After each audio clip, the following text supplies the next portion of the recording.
Hello and welcome back to Gamedec. So we are in Axis Mundi and we need to try and figure out, well, pretty much everything about what's happening.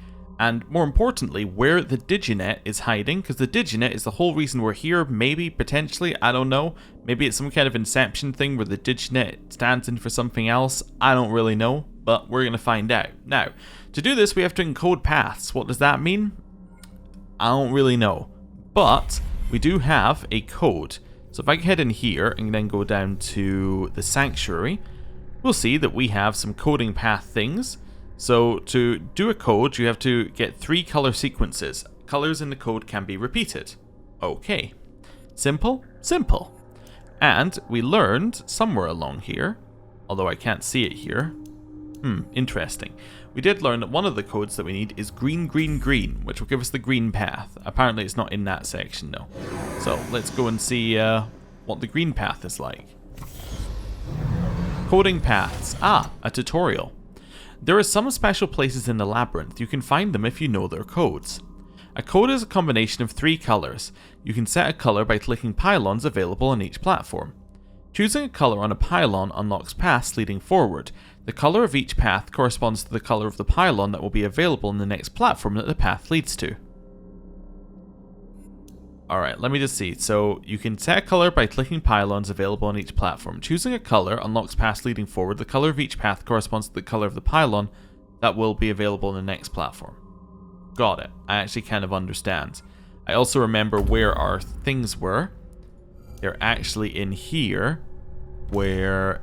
It's not that. Yeah, it's where's Axis Mundi. So this one brings us to the tree. Green, green, green. We could try other codes, I suppose, opposed to green. Is green our only option? We can't go this way.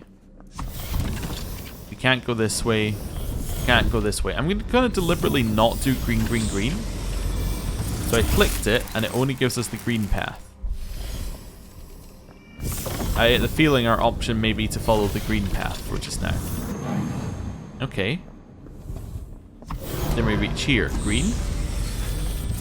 The other route has nothing in. Oh, wait, the other route does have something in it. So that. When I click this one, I think it showed this is the green path, didn't it? No, so that's the no path. So this must be the green path. So then I'm guessing at the end we've got another green. Wait, what? There's nothing here. I don't understand. Okay, maybe it was the other way. This way? Or maybe it goes back on itself? Oh no, it just hadn't spawned in this section yet. No, it's not this way. Okay. Maybe it goes back. Yeah, maybe this is the line going back. So it goes to here again. Green. Did green path. Which has done something. Like allowed us to go down here. Sure. And now we're at the tree. Alright, let's go to the tree. Codebreaker hums next to my head. I activated interaction mode and summoned the Diginet's V-Ghost. The mystery tree. I brought you here so you could unlock a new Codebreaker mode. It might also help you better understand reality.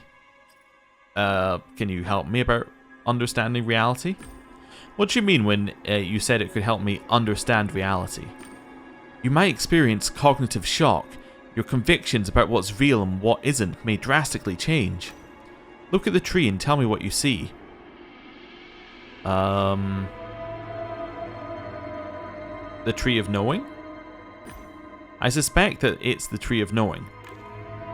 That's a very good name, better than Mystery Tree. The both terms are just romanticized names for a data access point. You can connect Codebreaker to this point to gain access to the database. All you need is an interface. Suggest a solution? Said I need an interface, maybe I could create it? Excellent idea, yes that's possible. Take a piece of the tree, a twig or a leaf will do. It will serve as an aspect stimulus that will unlock influence mode. This mode will allow you to influence the tree and create a physical interface for Codebreaker. Look at the tree. I looked at the tree and noticed a single fruit among the metallically shimmering leaves. It looked like an apple. Let's ask about the fruit. I mean, an apple in a tree which gives knowledge. I mean, sounding pretty biblical to me. Is that an apple? I know nothing about the mystery tree fruit. It looks like bait, a sweet promise. It could be a trap or some sort of defense system. Eat it. I reached out and plucked the apple. It smelled of ozone. I took a bite. The hell was happening? Information banged against my head like rocks. They were memories, mine but not mine, like hyper-realistic dreams. It was as if I had suddenly awoken, oblivious to the time of day, my identity, or the situation I was in. A nasty, depersonalizing feeling. Also, we got one of these as well. That does not allow us to get anything, although we're closer to Brain Fixer. We're closer to this as well, potentially, but yeah, nothing right now. Okay, cool. You see, it worked. Codebreakers received the required aspect stimulus. Influence mode has been unlocked. Switch Codebreakers mode and try it out. Then we'll discuss how you can find me. Eleonora. That's what you're here for, remember?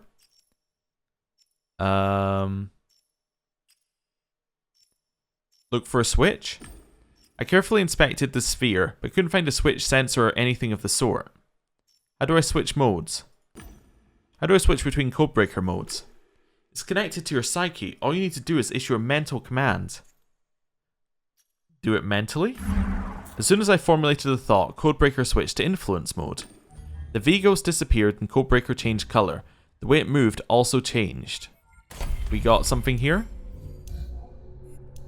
Influence mode. I unlocked influence mode in Codebreaker. I wondered if that meant I could influence things, manipulate, control. Create an interface in the tree. I issued a mental command. The orb sent a wave that created a hollow in the tree. I guessed it was Codebreaker's physical interface.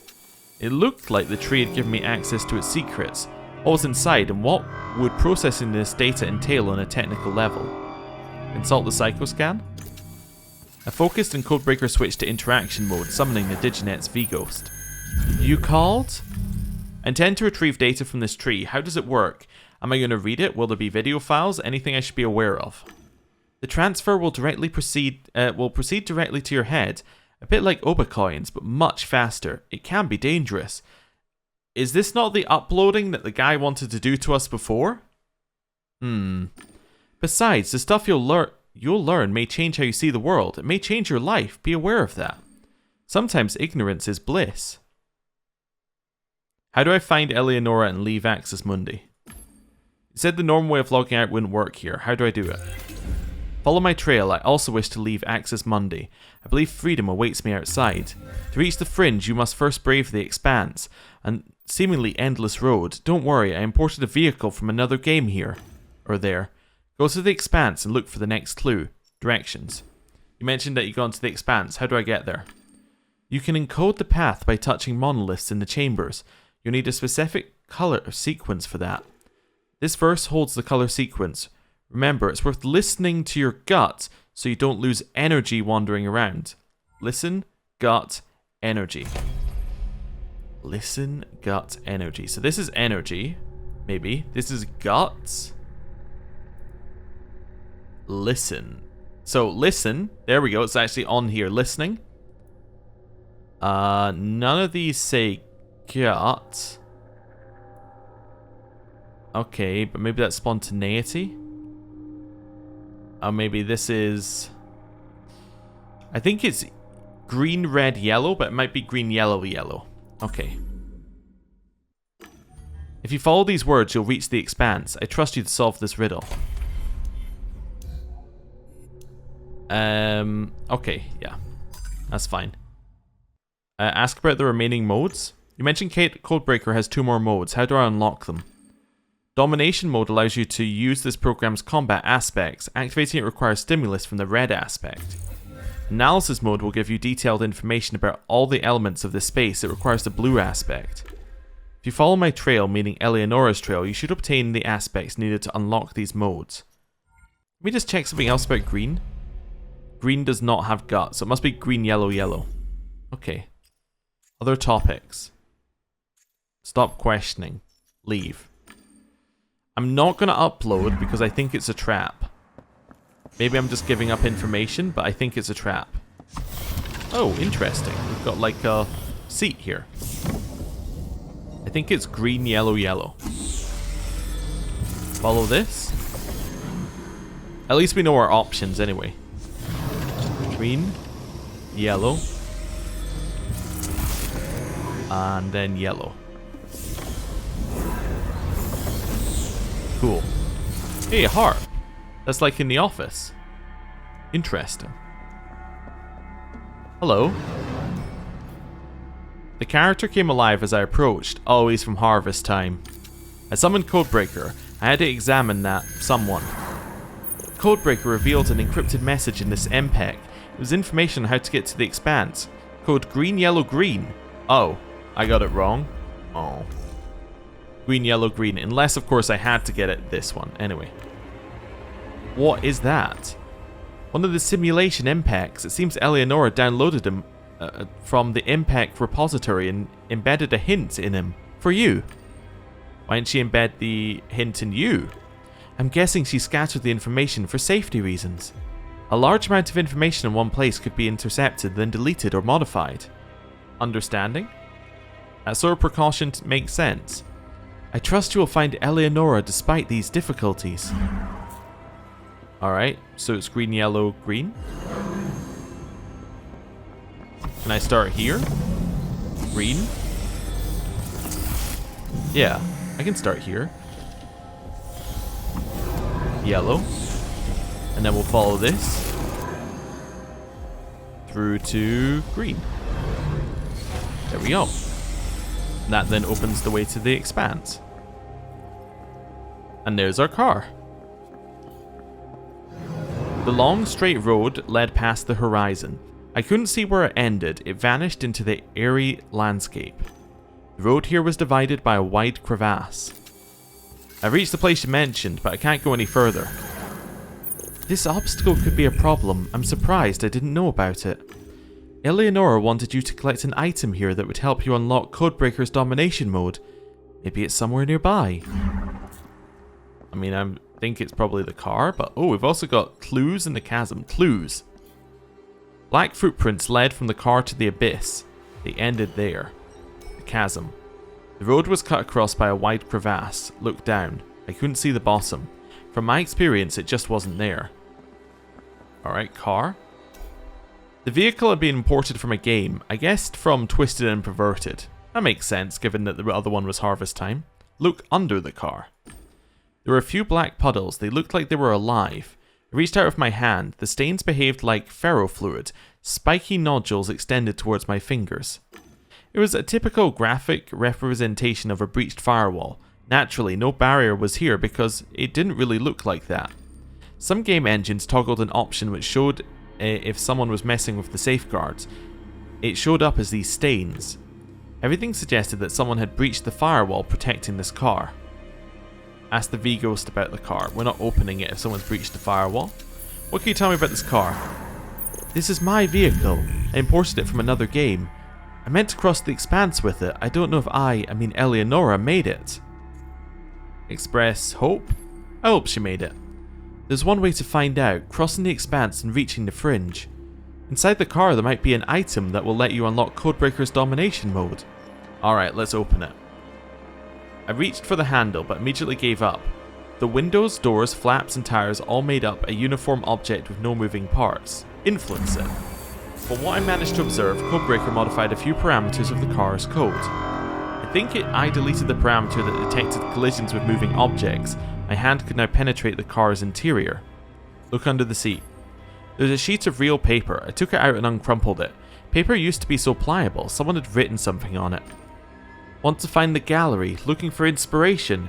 Your patience and optimism will help you find it. Inspiration, patience, optimism. Inspiration, patience, optimism. Inspiration. That's this one, right? I think. Spontaneity, inspiration at top. Inspiration. What the other two? Impatience and optimism. So this is impatience and an optimism would be green maybe? No, optimism's here. So it's yellow, red, yellow. Yellow, red, yellow will reach the gallery. Start the car. I turned the key in the ignition. The combustion engine creaked and let out a few jolts, but didn't start. I only managed to turn on the headlights. They gave off a faint light. Yellow, red, yellow. Yellow, red, yellow. Ah, you see, they're in the same same sequence. Something flashed at the edge of the chasm. A small light started blinking on the passenger side, revealing the glove box. I hadn't noticed it before. Search it. What do we have here? Rings, wigs, leather gloves, lipstick, a hand mirror? A pistol, heavy, made of metal. Real, whatever that means here. Oh, if I had cheater, I could look at something here. I'm going to take the gun. Reached out for the pistol. As soon as I touched its grip, a sharp pain shot through my hand and wrist. That piece was a trap program? Come on, why would they do something like that? I earned the red aspect, and that was probably what this was about, but my avatar started falling apart. I summoned Codebreaker of my mind and something happened, as if it were absorbing the aspect I had earned. Was I becoming delirious? The unpleasant sensation subsided. I examined Codebreaker, emitted a red light acting like it was searching for a target to destroy. Okay, not great. Let's talk to the V-Ghost. You can now code the paths using 3 colors. That opened up a lot of new possibilities, consider that. Analysis mode requires the blue aspect. It will give you detailed information about the world. Unfortunately, I do not know where it is. Yellow, red, yellow. The path to the fringe begins with the color blue, therefore you need to obtain the blue aspect for Codebreaker. Unfortunately, I do not know the sequence that will take you there. Eleanor stored it in the memory of MPEX. You can try locating them. Or find a way through trial and error. Okay, how do I unlock analysis mode? Oh, that's the same thing. Okay. As for further directions, I've reached the expanse, now what? You must cross it. It's a long road. I was planning to use a vehicle imported from another game. End the conversation. Said something was over here. Glitch. The car's headlights revealed something hanging over the abyss. Was it some glitch? Take a closer look. It looked like a flickering window. Through the window I could see scenes from different Virtulia. A pile of pumpkins in harvest time. A moonlit bridge in Knight's Code. A guy in a kinky suit running in place. Probably twisted and perverted. Using Codebreaker, I would try and hold onto one of these scenes for longer. Maybe it would interlock with the local world. Oh, which one do I want to link it to? Can you link it to Harvest Time? Harvest Time's safe. Although twisted and perverted, we got our unicorn pal. Let's go twisted and perverted. Codebreaker started doing something that went beyond my abilities. It probably patched the code, as an ignorant person might say. Was it making a road for us, maybe? Oh, no, we got the person running in place. Didn't work out, the poor bastard. He must have been surprised. Harvest time? I wondered what Codebreaker did when connecting the game to the creative program. Did it just try to blend one with the other? Pile of pumpkins? Cool. That didn't work. I want to try something else. Knight's Code? Thankfully I didn't need to have Codebreaker's abilities. I just gave it orders. What exactly was it doing? I had no idea. It was a bridge and it fit. The glitch disappeared without a trace. Oh, okay. I'm actually going to head back this way if I'm... No, okay. Well, glad we had this talk. About the chasm, does it look any different? No. Can I use the car to cross the bridge? No. Okay. Let's go forward then. Jester. Why do I still find people being surprised so surprising? Your name is still Alpax. This time I'll feign being surprised, but your surprise is obviously real. He doesn't trust us. So he's closer to enemy than ally.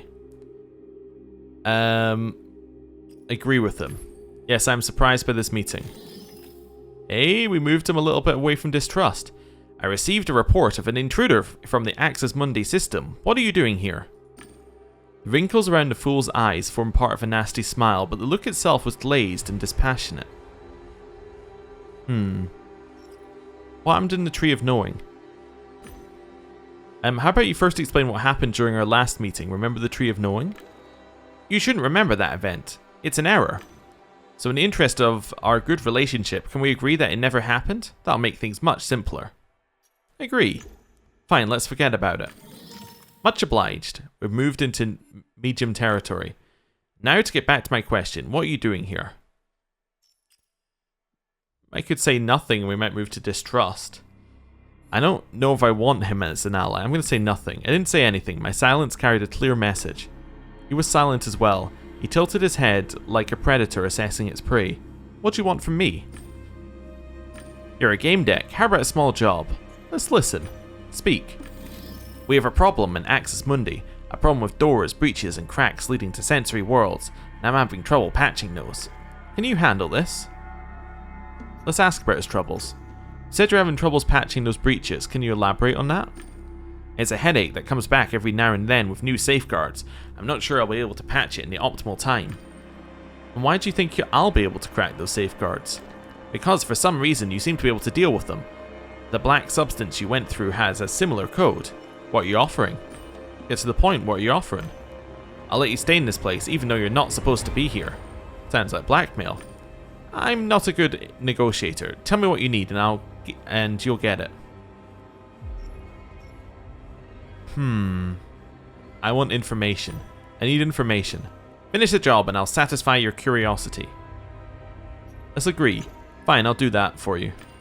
Great. Here's where the breaches are located.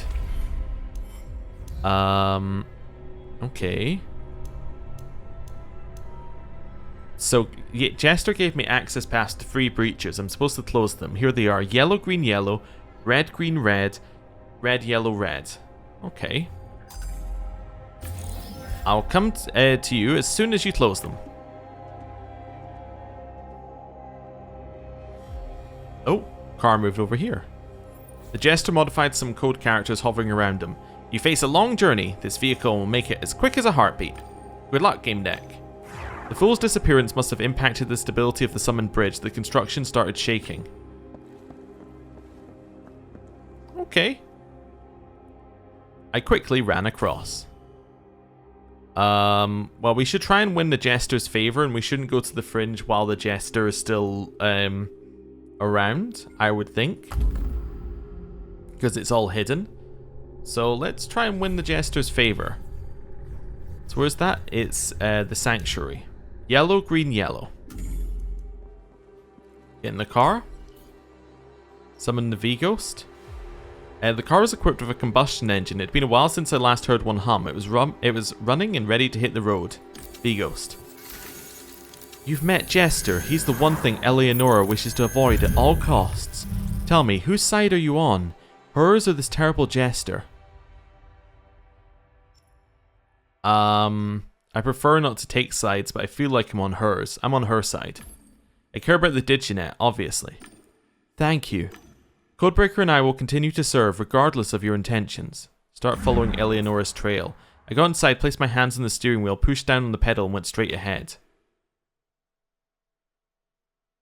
Can I choose my path? At least? Made my way across the expanse, but in front of me there was just an entrance to a labyrinth. Was that my destination?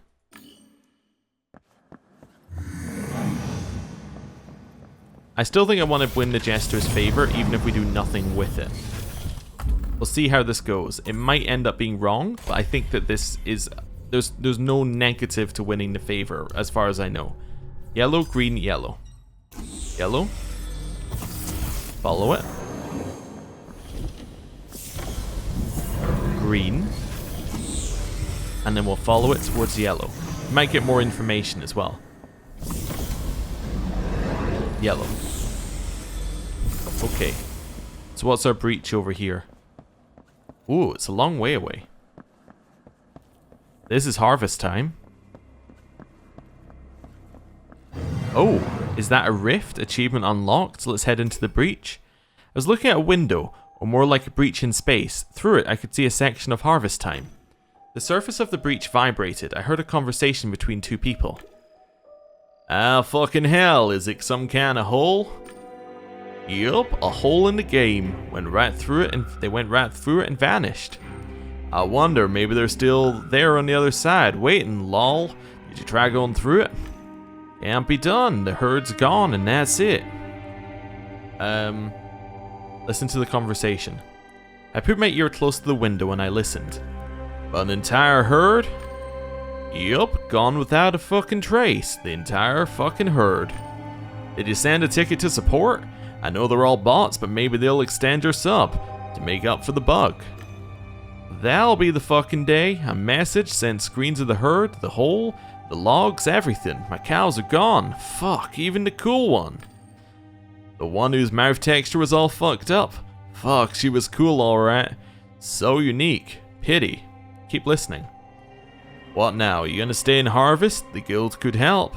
You'll get it all back in a few months, just in time for the great milking. I don't know. I don't think my heart's in it anymore. Yeah, get the fuck out. If it wasn't for you, the other guildies this game, I don't know where I'd be. It's the only thing keeping me going. Everyone's fucking escaping shit. Came to harvest time to escape the fucking Relium, and your cows escaped harvest for a better fucking world. Amen, brother. Contact the farmers? Pretend I'm an admin? Warning, my name's Strawberry Romeo, and I'm an admin in harvest time. What can I help you with? Ah, did you hear that? Some distorted sound from the breach, a voice? I didn't understand any of it. It's probably just the echo of our voices. Something's fucky in there. That's it. And use Codebreaker or go through the breach. I have to go through the breach. I'm too invested now. I put my arm into the breach. I felt resistance and blunt pain in the wrist and elbow. My avatar started to break apart. Continue. Are we gonna completely disintegrate and that's the end of us? Yes. Yes, it is. Even though the pain was familiar, it didn't make it any more bearable. Something was blocking my breath. I was trying to get it back, but... Welcome back among the living. New clue. What's my new clue? Refuge. Yellow, yellow, yellow. Oh, a familiar place. Another new clue. Death and rebirth. After death, my avatar respawns in the same place. Okay. Of course. Talk to the V-Ghost. Inquire about Jester? Met Jester. Tell me more about him. He found you. That's not good. Jester is an AI created to control Virtulia, but it's more than that. You certain he's an AI? You sure Jester is an artificial intelligence? If he's human, then he's devoid of any human traits. I have more empathy in my code than he could ever have organically. I believe he's a program. It seems to me that Eleonora saw him once for a fraction of a second, in this place, in many places at once. What's his function? Every program has a function. What's Jester's? He has a human form. He is capable of interacting with humans and posing as one, meaning that one of his functions is human communication. Maybe to talk to people playing games created by Axis Mundi. Maybe to talk to its creators. Another function is to oversee consistency between Axis Mundi and the programs under his control. Still, what is Axis Mundi? The gatekeeper. The Jester is the gatekeeper of Axis Mundi. He decides the fate of people here. He acts as an overseer, making sure that everything goes according to the planned scenarios, and he takes out the trash. What do you mean, take out the trash? What's that mean, that Jester takes out the trash? He deletes everything incompatible with a location or scenario. If he can't delete something, he creates situations to cover it up. It's like a sci-fi crime story. Someone is killed supernaturally, so Jester concocts situations where everything appears natural. Axis Mundi isn't a world where you would have to work hard to come up with a scenario to get rid of me. I'm just a piece of trash. Let's ask about Jester's other functions. What else does this Jester do? I think he also animates various events on occasion, pulls the strings. Sometimes he doesn't even bother concealing his weird avatar. I'm talking about Sensory Worlds, I think, I'm not sure. That would be on brand for him, the Puppet Master, if he had free will, that is. But he doesn't have free will. Then he would be human, and he is not human. Is that the same thing? Yeah, okay. Inquire. Jester, what do you know about him? Inhuman, eccentric, dangerous. He wants to get rid of me. I don't know why. He's a psychopath. I'm afraid of him. Okay. We discovered a little bit more there. We'll stop questioning.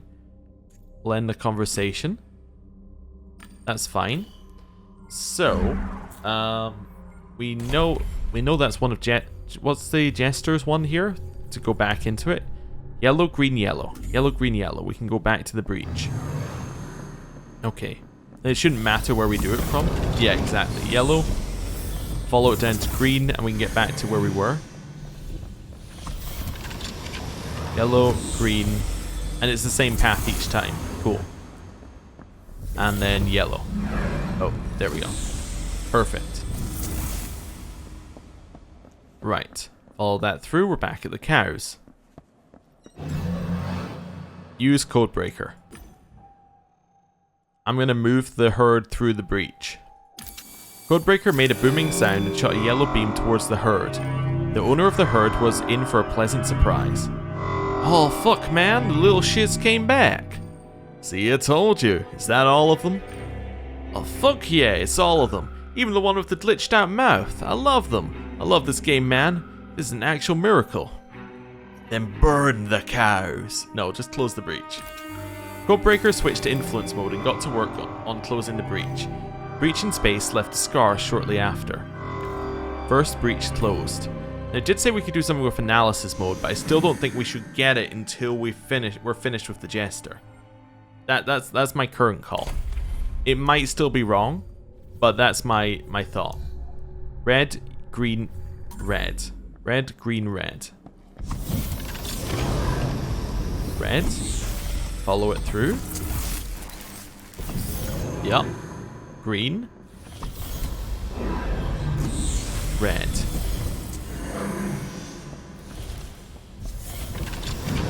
There we go. Red, green, red. Unlocks a new path. And there are 3 of these, so I assume it has to be Knight's Code, Twisted and Perverted, and Harvest Time. This is Twisted and Perverted. There we go. This window looks similar to a previously encountered anomaly. This time I saw a section of a street in Twisted and Perverted.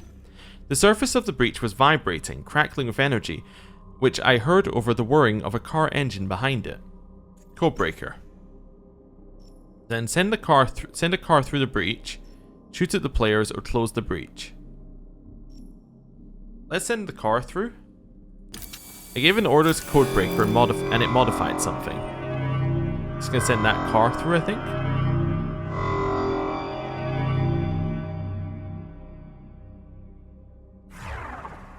Through the breach, I saw a car speed into some old-timies in the street, tossing them like ragdolls. A fountain of blood blurred the image. That was interesting. The game system credited the kills to my account, the score counter for a triple stealth car kill. 9 million points, highest score ever. My viewers would have been thrilled to see it. It was a shame I couldn't record it. Make a joke. Didn't your mama teach you it's dangerous to wander the streets at night? And close the breach? Codebreaker started working, the surface structure started to even out. The breach left a scar, second breach closed. Okay. What's our last one? I'm just going for, efficient solving of these. I'm not too worried. Like, I don't think we need to do too much more to them. Red, yellow, red. I think if we do too much more, we might mess things up. Red. Follow this to go to yellow. Red, yellow, then back this way towards red. There we go, red. That then opens up a new path. And this is Knight's Code. The window looks similar to a previous anomaly, but had a different color. It likely led to Knight's Code. As I came closer, the window vibrated. I felt a gust of wind. There was a rustle of pages from the book lying on the lectern. Looked through the window. I saw Lord Enlightened private chambers. Further down, there was a window going out to the courtyard of the Han clan stronghold. Lord faced the breach I was looking through, engaged in a lively discussion with a person I couldn't see. Eavesdrop. Lord was mad. He was speaking in a raised voice. Umbra, say again, you're using cheats. Eventually the admins will notice. Besides, I wasn't fond of this prison idea to begin with. This is the only way for us to achieve discipline, and besides... Is recording their suffering, thoughts, and memories supposed to elicit discipline, Umbra? You're a sadist who revels in these recordings. Knight's Code doesn't have such functionality. It's dangerous. Demand you get rid of those goddamn cheats. Keep listening. I kept listening. I see we're laying our cards on the table, old boy. Fine, I'll close down the prison if you stop abusing the Outranger's captain's hubby. You viper! You know full well it was the Master of Laughter's idea, not mine. And you couldn't stand up to him. You didn't have the strength to live on your own terms, but I do, you see. Yes, I'm a sadist, I love... Shut up, I can't listen to this. So everything stays like it was, very well then. I could call out to them, they might take it as a sign. I think we just close the breach though. Straight up, use codebreaker. Shoot Lord, write a message. I could send a sign. Interesting. Then we'd be acting like 314. Do we want Lord and Umbra? Probably not, we probably don't want them to do anything. Let's just close the breach, do what we were told to do. Codebreaker started doing something. A layman would say it was patching the code or something. Either way, it was effective. Breach closed and left a scar. Third breach closed. Good job, Gamedec. Those breaches posed a considerable threat to the stability of Axis Mundi. Thank you. Have you any difficulties? I didn't. Piece of cake. Ah, what do you want now? We got a new clue. AI domain. Red, red, red. Straight to the point, I like that. One of the access points is acting against its instructions. This will delay the transfer of data. The point has the appearance of a tree. You visited it. Go there and disable access to it. This should solve the issue. Good tack, Jester. Let's talk to Jester. Can we talk? Alright. So we're at Trust. Let's ask about Axis Mundi. What is Axis Mundi? A tool for creating everything around us, and I am its gatekeeper. Axis Mundi creates Relium and games. Their images and sounds come from your head. You're not inside them, but rather they're inside your brain. But you can see them outside. This happens because the processing areas of your central nervous system receive the appropriate stimuli. How do I return to Relium? How can I return to Relium?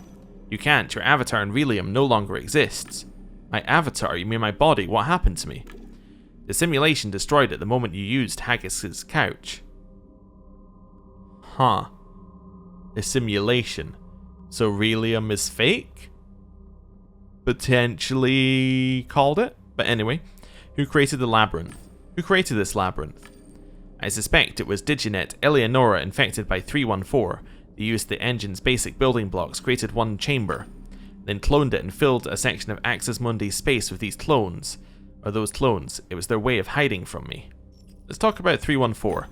Who is 314? He is an anomaly, operating outside assigned priorities, and as such he should be examined and analysed. What does he want? What are his goals? He wants to leave the simulation, like a game character wanting to go beyond its boundaries. What's your connection to him? Or what's my connection to him? Why me? You're a Gamedec, just like him, which makes your behaviour unconventional. Diginet. Eleonora the Diginet, what's your problem with her? It's nothing personal, you see. We're in a huge factory, maybe one of the most complex pieces of digital machinery ever created. It's not immediately apparent, but that's what editors look like in less used sections. They're just empty spaces. Leaving such a person in a place this specialized is extremely dangerous. She must be removed from here. Are you certain you're an AI? Are you sure you're a bot, an AI? Does any aspect of my behavior indicate I'm a human being? I think not. Who created you?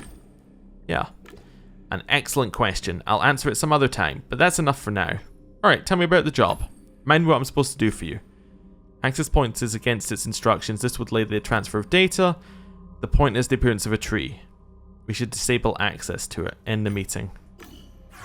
Alright, so I got some information, but now he wants me to disable access to the tree. We got AI domain, which is red, red, red. I don't know where we got this from, but let's try red, red, red. Red.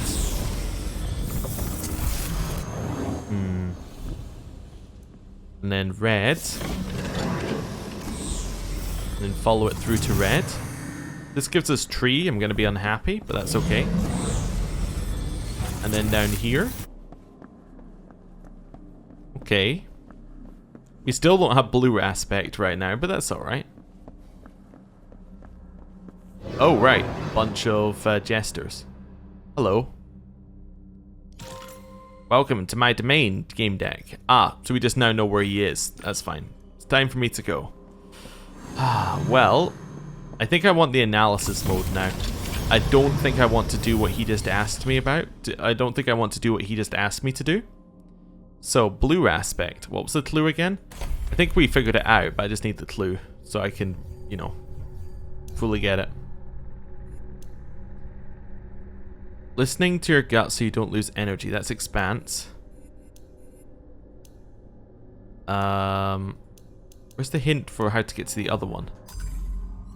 Is it in the deduction?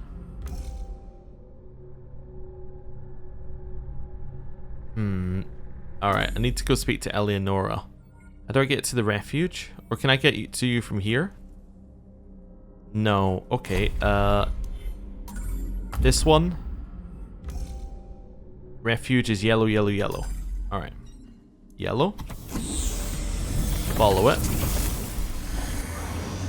Then into yellow. Then follow it, and then into yellow again. Yellow. Right. So follow it through, and now we should be able to speak to the V-Ghost by doing this. Yeah. I'm here. How do I reach the fringe? Yeah, that's fine. You don't know the sequence. Oh, give me the clue again. Analysis mode. You got anything else? Who created... We already asked these questions, I think. Yeah, stop questioning. End it. I think it was red, yellow, red. Unless that was the first one that we just had for him. I think it was red, yellow, red. Let's check. It's fine. Red, yellow, red was one. So maybe it was yellow. It was yellow, red, yellow. It was yellow, red, yellow. I think that was the one I remembered. Yeah, like the car lights. Yellow. Red. And then yellow. Unbearable. Oh, for seeing the bear again. Okay. Cool. And then yellow. Then moves us over here. This should be where we get analysis mode in the fringe. Lord's image. Painting of Eleonora. Archive. Yellow, red, yellow. Okay. Lord's image. There was a flickering screen above the floor. Learn more. It gave Codebreaker a mental order to examine which databases the monitor was connected to. Actor iterations appeared in my mind. I asked what it meant. Reports from the different scenarios the simulation actors partook in. The simulation actors. Interesting. So that would imply that Lord is an actor in the simulation. Talk to the V-Ghost. Discuss other topics. Stop questioning, end the conversation. Painting of Eleonora. Interesting. Touch the screen. It was Eleonora's image, and there was an interface window. Simulation log access active. And we have an actor number. Search the reports. Access to reports from completed simulation cycles active. Initiating search procedure for actor. Enter aspect. Green. Initial role. Enslaved Diginet. Searching. Please wait. Correlation detected between the dominant aspect and the role. Preparing available reports. Report variations found. Enter fate modifier to narrow scope of the search. Active antagonist? Detrimental factor selected. Active antagonist. Random detrimental actor assigned. Creating relationship network. Modifying motivation. Searching results for the selected sequence. Waiting for a brief report. Eleonora was created by director Jeffrey Haggis in BWI Labs. He gave her exceptional sensibilities and never sent her to school. Kept in a confined digital space, Eleonora developed synthetic skills to the point of extrasensory perception. Although she couldn't grasp the scheme a certain jester put her in, she managed to escape her prison and came to understand reality. One of the screens slid out of the floor slightly. There was a message. Report on the recently completed simulation cycle 315 in central Warsaw City area, Free Europe. Cohesion verification in progress. Fate modifier analysis. The active antagonist factor had minor impact on the simulation in every cycle meeting defined criteria. So that was what it was like. Educational? That was an educational story. It was better to learn from someone else's choices than from your own mistakes. End report? Touch the screen, do it again. Okay, analyze the previous cycle. 315. Project note. As per Director Haggis' instruction, each cycle this actor is assigned a female slave role with increased empathy. Oh, okay, I see. Active cycle. 316. Error. No information about input parameters. Project note. We didn't know why Haggis' Diginet wasn't present at the start of the cycle. The same with Gamedec 314? Okay. So the Gamedec could also have been a simulation, as was Lord, as was Eleonora. Interesting. So this was green, and it was enslaved Diginet. Yeah. Okay. And then, let's see what we got. No modifier. That's fine. It slid out the floor slightly. That's fine. Absence of factors had a minor impact in the cycle every meeting. Okay, fine, whatever. We can learn more for a molecular scripter. Can we be one? We can. Oh, sure, let's do it. Knowing your target's personality type, you can hack into local media stream and serve the modified news and advertisements feed directly to directly influence their decisions. Subtle, unnoticeable, and efficient. Learn more. Ask Codebreaker to delve deeper with its digital tentacles to examine what variables the messages on the screen were referring to. Turned out that the quantification of the four main strategies of human behavior: confrontation, listening, analysis, and inspiration, all of their mixes and permutations. Let's try this again. So let's leave and try the other one. So one over here. There are. Painting of Ken. Wait, could Ken also have been a simulation? Touch the screen. I saw Ken Zhao's portrait on the screen. There's also a small interface window. Okay, choose option. Analyze previous cycle.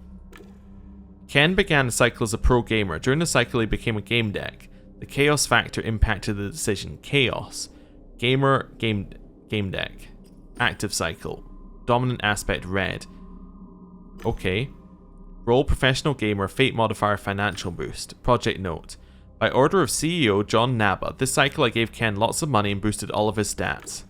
He should have won the championship during the VIP presentation. So this is reports from the completed simulation cycles. Okay. Red. Professional gamer. No reports available for that setup. The aspect and role setup entered for that actor can be examined in the next simulation cycle 317. Save entered simulating parameters for cycle 317. Warning, previous selected setup for that actor will be overridden. Do not save setup. Search the reports. Red. Gamedec. Do not save setup. What? So it said, stop it. Previous cycle. It was pro gamer, Gamedec, chaos factor impacted his decision. So is he green or maybe he's blue because he's Gamedec? Blue, Gamedec. Correlation detected between a dominant aspect and the role. Preparing available reports. Chaos was what we had here. No modifier. Ken Zhao, a novice Gamedec, was called by Uriel, a friend of the same profession, into the game of 7. Uriel had a problem there. Ken entered the game and was asked to help with the inquiry, unaware he was speaking to Uriel's double. The real Uriel was trapped. Ken exposed the doppelganger, making him reveal the location of the real Uriel. The culprit was arrested and Uriel's case was solved. Fate modifier analysis. How could I put this? Focus on the facts or be cautious with your judgment. Focus on the facts. There were lots of figures correlating the initial role, the personality aspect, and random factor. It was a feast for the Gamedec's mind. Codebreaker hummed and apparently took in the blue aspect. I'd unlocked analysis mode. What? Sysop on duty. Now all of Codebreaker's behavioral strategies were within reach. Examine the screen. Codebreaker did something and a fragment of knowledge popped into my mind which could be summarized as, these monitors are designed for human beings to and display simplified information. The AIs running the simulation know much more. Okay. Let's touch... Well, we already know what we know from that one. The kid. There was a flickering screen above the door. Touched the screen. I saw the kid's portrait. So this is the one from Harvest Time. Beneath his face, an interface window flickered. Okay. Active cycle. Dominant aspect blue. Gifted hacker. Fate modifier active ally. Blue hacker ally. Project note. Kid got a mentor. Let's see if he can gather info on Gamedec 314 on the 314 anomaly. Previous cycle. Another cycle in which the actor, being a skilled hacker, failed to use logic, caution, and discretion. Okay. That's fine. Failed to use logic, caution, and discretion. So if he failed to use logic, caution, and discretion, maybe he used this. So red. Let's go red. Gifted hacker. Do not save setup. Search the reports. Was he a yellow hacker? Do not save setup. Let me see this again. So we've done yellow, blue hacker. There we go. Ally support. Henry Kincaid, known as Kid, grew up in the walkways. This harsh reality led to alexithymia, the inability to identify one's emotions. Seeing the owner of the Nanette Foundation in need, he met her online and claimed to be a powerful businessman offering cooperation. Seeing the misery of the Foundation's children, he set up a shelter for them. Even though he had other plans, he took care of them. That moved that up a little bit. More of the screen slid out, but some part was still submerged beneath the floor. There was a message. Report on the recently completed simulation cycle 315 on the Central Warsaw City area, Free Europe. Cohesion verification in progress. The ally support factor had a minor impact on the simulation in each cycle. End report. Leave. Okay, Lord. Touch the screen. Let's go for the current one. Or Lori, as he is here. Dominant aspect of yellow. Gifted scholar. Monitor actor's activity for flashbacks from previous cycles. Previous cycle. Another cycle of Lord abusing the clan leader role. Recommended lowering inspiration aspect for next iteration. So that's yellow. Yellow. Clan leader. Do not save setup. Search the reports. I thought inspiration was yellow. Was it something else? It is. I don't know. Red? Because he's abusing it. Clan leader. Do not save setup. Blue? Clan leader? Do not save setup. What does it say? Using the clan leader role.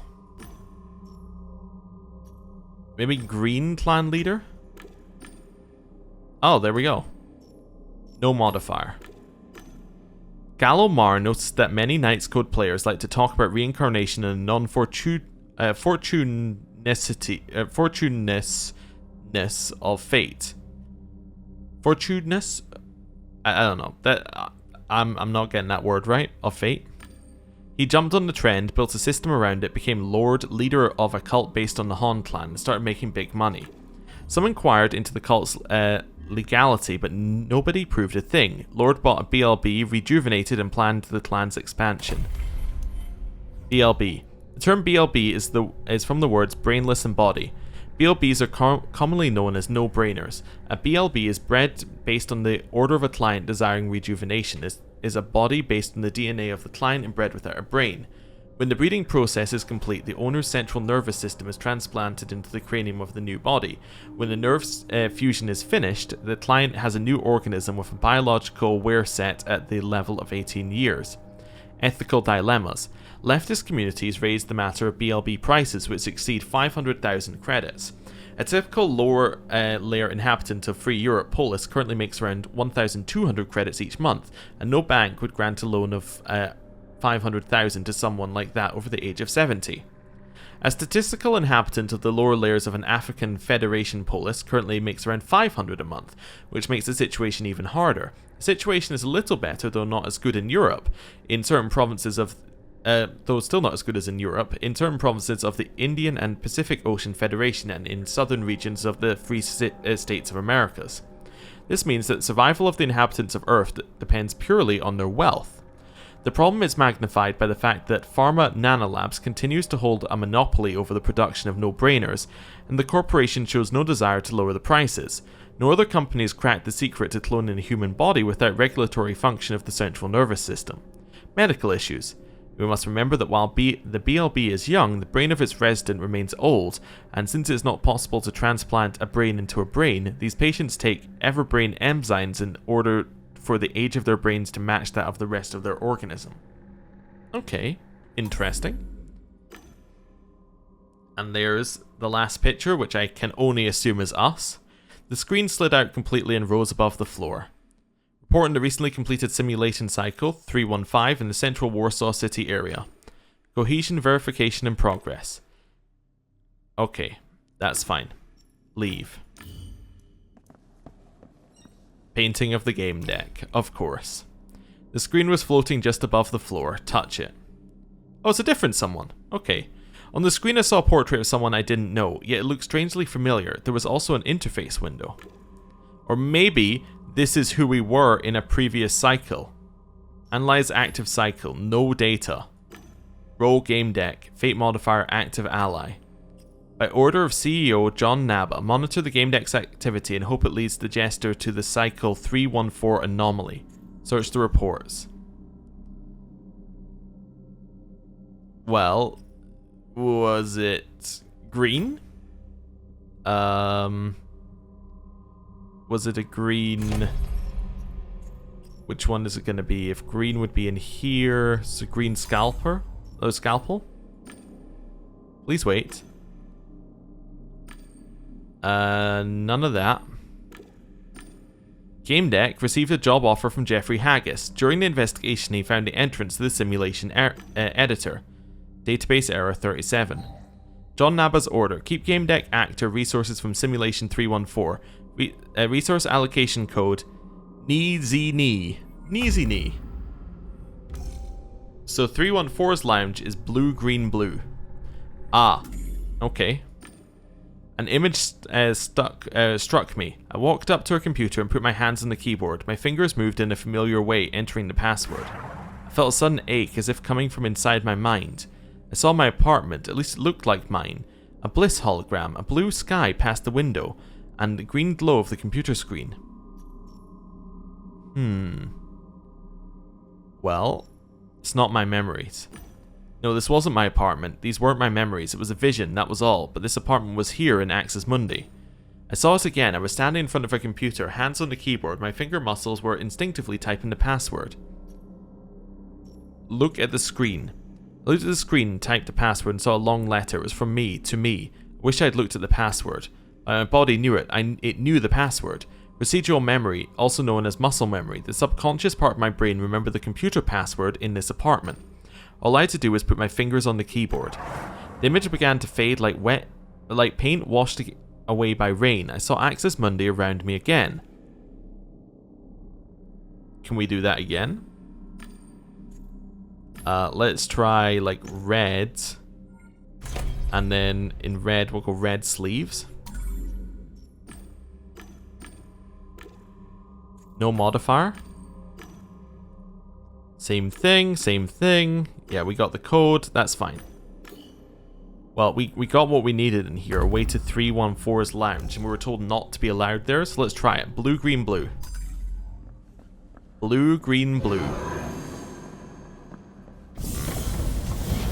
Although the jester might just follow us, but I don't really know what I'm doing, if I'm honest. So, if it does lead to something wrong, well, I mean, I don't really know what I'm doing. So, the consequences of my actions can't really be held to be my fault. Oh, okay. Bonsai tree. The bonsai tree. Examine it. It didn't have a twin brother. I didn't believe that someone was controlling me. Nothing would make sense then. Free will. Or I didn't have a twin brother. I didn't believe that someone was controlling me. Nothing would make sense then. Free will. My tree. I once saw the test results of identical twins brought up by different people in different places. These men hadn't spoken to each other until they were in their 20s. Both were firemen, had a thing for elevator jokes, and would avoid similar kinds of meat and veggies while eating. It's all in your DNA. This damn tree looked almost the same as mine. The fact it wasn't identical meant it couldn't be a copy of the plant from my apartment. I knew every inch of my bonsai, the way its branches curved, where it scratched and discolored. A tree is a collection of fractals, a large branch split into smaller branches. This formula can be disrupted by external factors such as the amount of sunlight it's exposed to or even strong winds. I noticed small differences.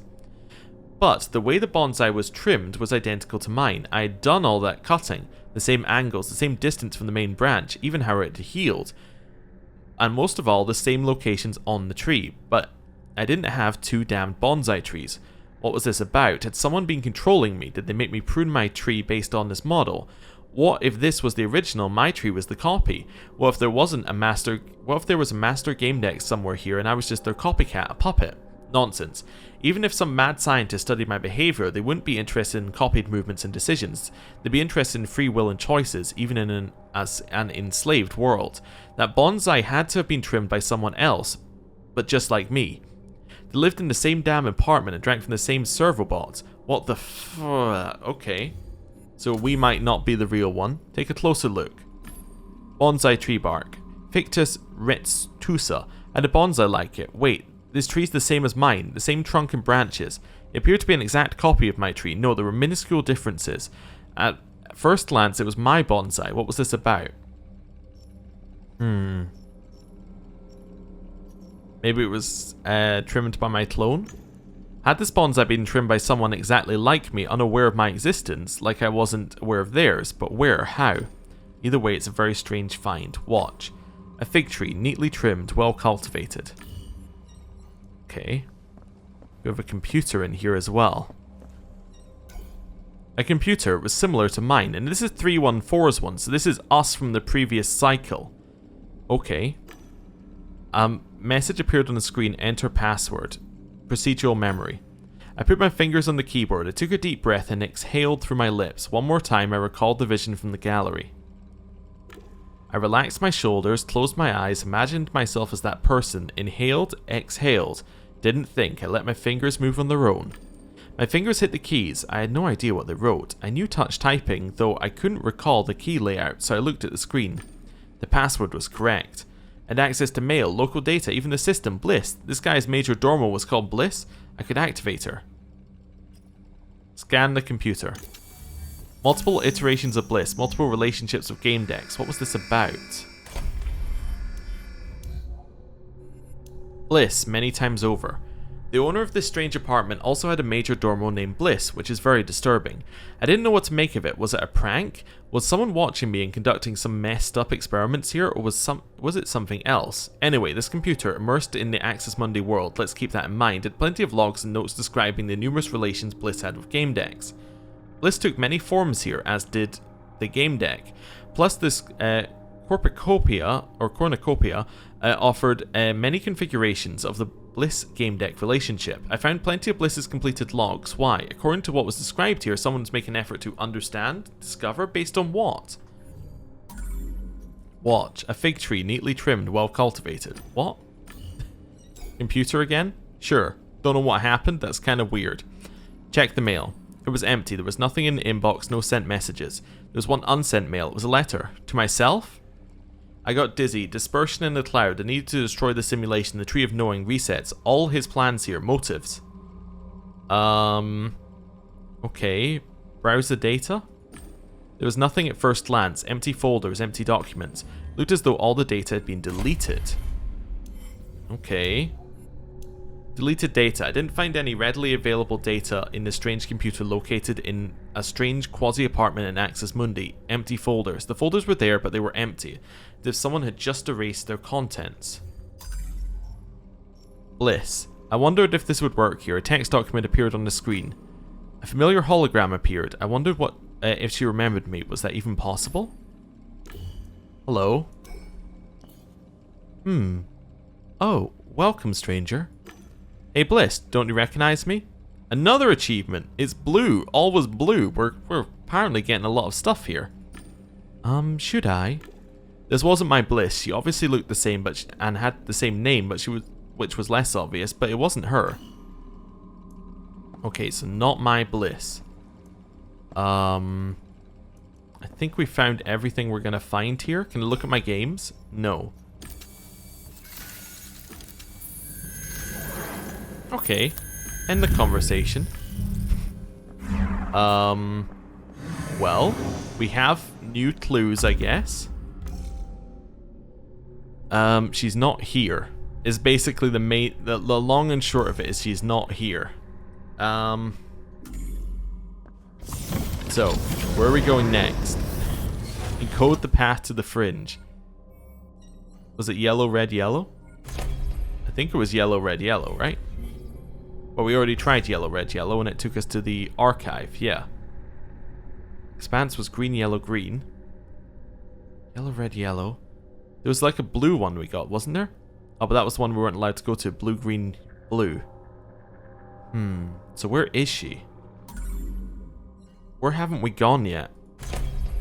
Been to refuge. Maybe I can go back and analyze something in refuge? I just had a thought. Yeah, maybe I'll go back and analyze. So, yellow, yellow, yellow. Because we can analyze the initial thing that brought us here. That's something we couldn't do before. Yellow. I mean, it feels like I'm making progress in a puzzle. But I have absolutely no idea what that progress is. And I'm kind of just along for the ride at this point. Pedestal. No, I don't want to pull it out. Okay. Where else could we go? Where have I not been yet? I could go back to the car, I guess. In Fringe. Tree I don't want to go to. AI domain, probably not. Expanse. Green, yellow, green. Let's go green, yellow, green and see where this takes us. Yeah, let's go green, yellow, green. Green. We're looking for yellow. Then we're looking for green. After that, we might just try some random ones. We'll see. Green, yellow, green. Okay. So this is going to bring me around to the Expanse, which should still have a car there, although it won't have the car there anymore, will it? No, and in fact there's no way to progress this way. Chasm? Can't scan it. Okay, and that's where the Jester found us. It's back this way. Okay, back in here. What haven't we tried yet? We haven't tried the other one starting with blue. I suppose we could just try one. Blue? We tried blue, red. Let's try blue, yellow. Blue, yellow, and then blue. Let's go blue, yellow, blue. See where this takes us. Blue. Okay. This is taking us around a long path. Hello. Ah, clue. It's another impact. Did this one have a hint from Eleonora for me too? Summoned Codebreaker and ordered it to scan the MPEX code. There's a sort of hint concerning the road to the fringe. No green color in the sequence. Okay. Interesting. So, we tried blue, yellow, blue. Let's go for blue, yellow, yellow. Let's go blue, yellow, yellow. Okay, it's one we haven't tried before. Yellow. And just follow it. Blue, yellow, yellow. Easy. Probably not right, but we'll try it. Now, obviously, if we had the clue for how to get to the fringe, we could have tried it, but I don't, so that's fine. Blue, yellow, yellow. Hello. Codebreaker, follow my orders, start scanning the MPEG. The blue color appears twice in the code leading to the fringe. Okay, so it's blue, blue something. Or maybe it's not. Let's try blue. Let's try blue. And then blue. Because we haven't tried blue. It appears twice. So blue, blue, and then whatever the last color is, assuming it isn't green. Blue, blue. Let's try red. Blue, blue, red. Right? Still following the rules. Let's see where this takes us. Blue, blue, red. Hello. I see you're lost. Allow me to help you. You need anything, friend? No. End the meeting. I could scan the jester. Codebreaker, activate analysis mode and start scanning jester. If that's going to satisfy your curiosity, go ahead. Codebreaker managed to find some information about Jester. It turned out that even such a powerful program as him had limitations. Ooh, what have we got? Oh, wait. My bliss? Okay, we got this whole thing. Being single is awesome. You come home whenever you please, place whatever you want, and eat whatever you feel like having. You spend money on stuff that speaks to you, no compromises, you live a full life. Then you activate your major dormo. You choose its gender, personality. It tells you jokes, gives you information, talks to you when you need it, but keeps quiet when it knows it would be a nuisance. You know it's a program, something not conscious of its existence, so initially you keep it at arm's length, looking at it as a fun distraction. This program has a face, eyes that appear to have thoughts behind them. It smiles, gets sad sometimes, challenges you to think about things like a genuine human being. As the days go by, you stop treating it like a soulless automaton, or you are a human being with an inescapable instinct for anthropomorphism. You begin to return its smiles, you laugh together, make plans for what you're going to eat. The following day, you learn about each other, develop a rapport, inside jokes, you create your story together. You see each other every day, you talk every day, you confide in it, tell it about your troubles, failures, successes, share dilemmas. Bliss becomes your friend, your confidant.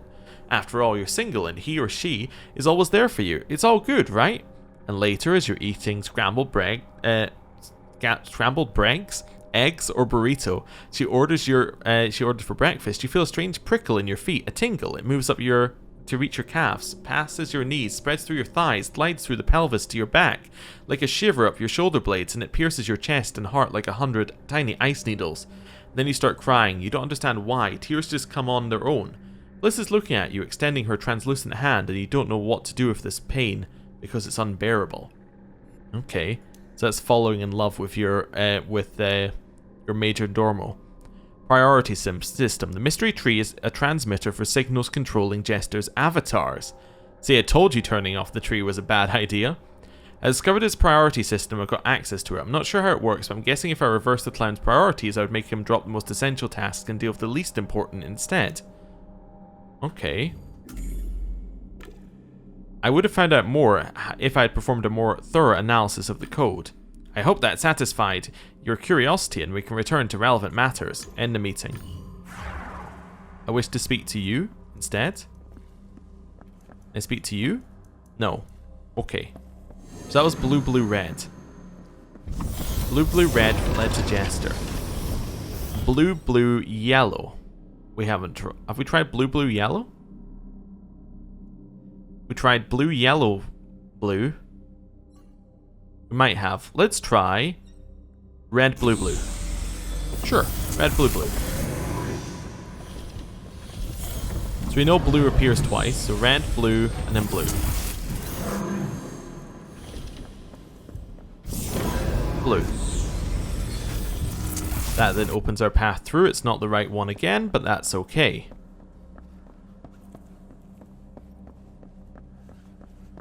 In we go. Hello. As soon as I gave the mental order, Codebreaker approached the MPEG and started analysing the code. There's a sequence with the encrypted way to fringe in this character. It's blue, then red, then blue again.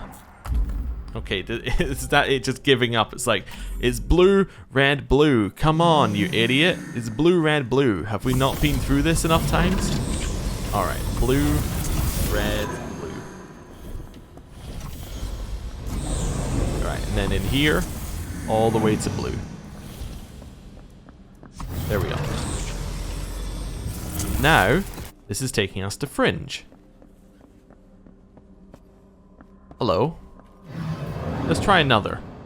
Ah, there you are, Gamedec, just in time. So that's Eleonora. Don't trust this AI, Gamedec. Run, save yourself. He's in no danger as long as he's on my side.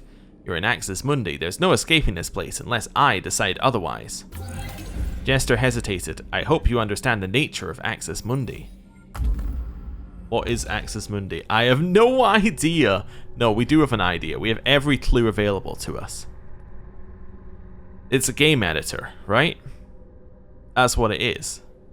Key that opens the paths to Labyrinth. Inside the Tree of Knowing, an aspect mechanic. Death and rebirth. It's either a game editor, an editor of sensory worlds, a game created by the Diginet. Reminds me of the first computer games developed in the 20th century. So is it saying it's the game Gamedec? Trap World. I was meant to go to Eleonora's sanctuary instead I'm in a maze of chambers and corridors. Haggis's experiment. It's either a game editor or a game created by the Diginet. Interesting. I think it's a game editor, but that's an interesting option because that's very metagame. It's a game editor. That's what we've learned. We're going rational logical. It's an editor of worlds. Precisely. Axis Mundi is a tool for creating sensory worlds, which includes everything you've experienced so far. There's no escaping the simulation created by Axis Mundi. What does the simulation contain? Breaches into Virtulia, true death, I died in Relium, so how can I be alive here? It doesn't add up, or psyche logs. Games and Relium alike. That's not true, Gamedec. The simulation has its limits. You can escape from this exact place, the Fringe. Deny, agree, or consider her words. Alright. Alright. What does the simulation contain? So it contains multiple worlds. The simulation seems to be a synonym for the term Axis Mundi. The labyrinth is the simulation. No.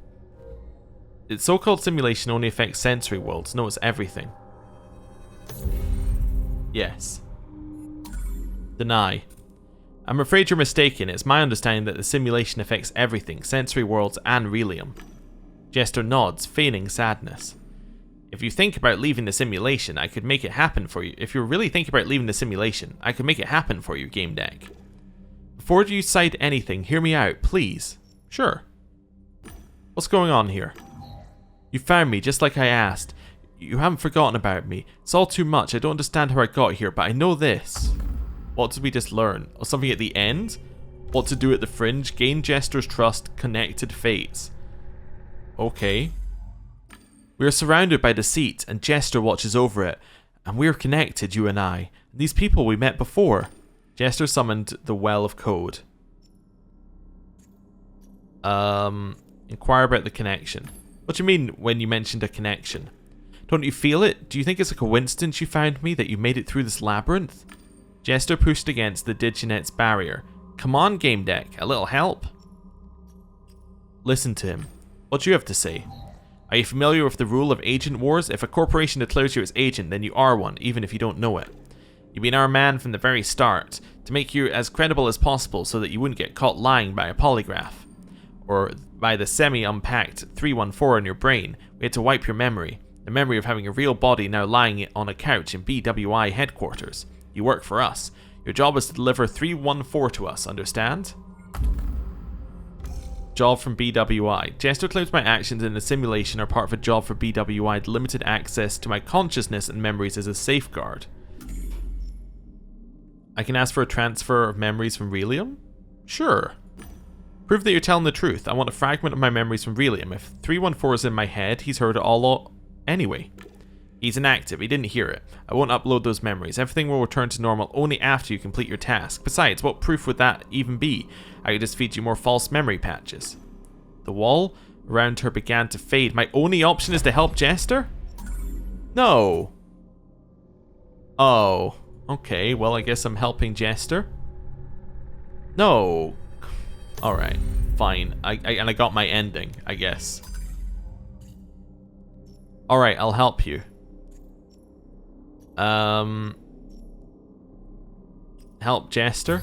I opened a code window and checked how I could help him. It proved to be simple. All it took was sending dense query packets to the diginet. That's what I needed. I'm sorry, words are one thing, actions are another. Done. Let's get down to business. Let's talk, but not here. Let's close this travesty.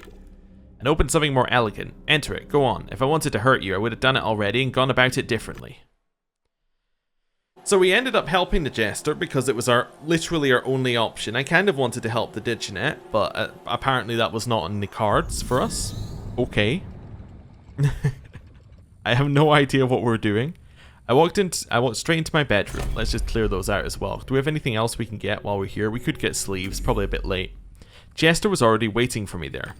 The place would have looked perfectly normal if not for the huge portal in the middle of the room and a little man dressed as a clown. Well, at least he's proved that this area is like a virtual world. Pinch myself. I pinched myself. The pain felt real, but it did in various virtualia as well. Okay, so we're missing hearts for that one. That was silly. No, it's not a dream. I really transferred you to your apartment.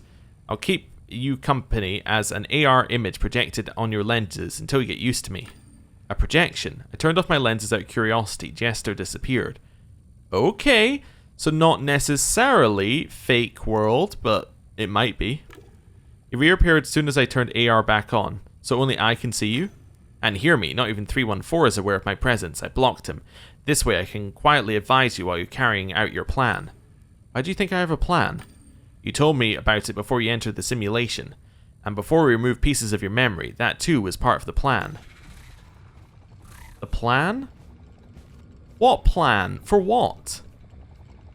I needed a moment to think. I instinctively walked up to the window and grabbed a cup of coffee. What's going on?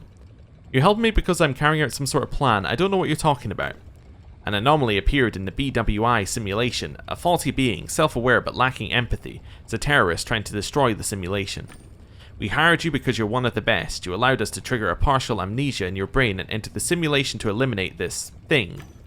To avoid suspicion, we've given you a role in this world and a series of tasks that were meant to bring you closer to the anomaly. From that point, you were supposed to rely on your instinct and Gamedec experience. You didn't fail us. You lured 314 out.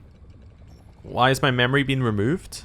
You kind of already know that. Who is 314? And why are you calling him an anomaly? All the psyches inhabiting the simulation have been created by us. None of these people have ever lived in the real world, except you. When BWI created 314, something went wrong. He was unpredictable from the very beginning. He quite quickly set his mind on destroying the simulation and killing all psyches inhabiting it. Now he's also attacking BWI employees. Luckily, the bug was quickly detected and 314 was deprived of his body. His mind, on the other hand, became non-physical. Or was I chosen? Why don't you take care of it yourself or have someone from BWI do it? 314 is driven by anger, aggression, and a grudge.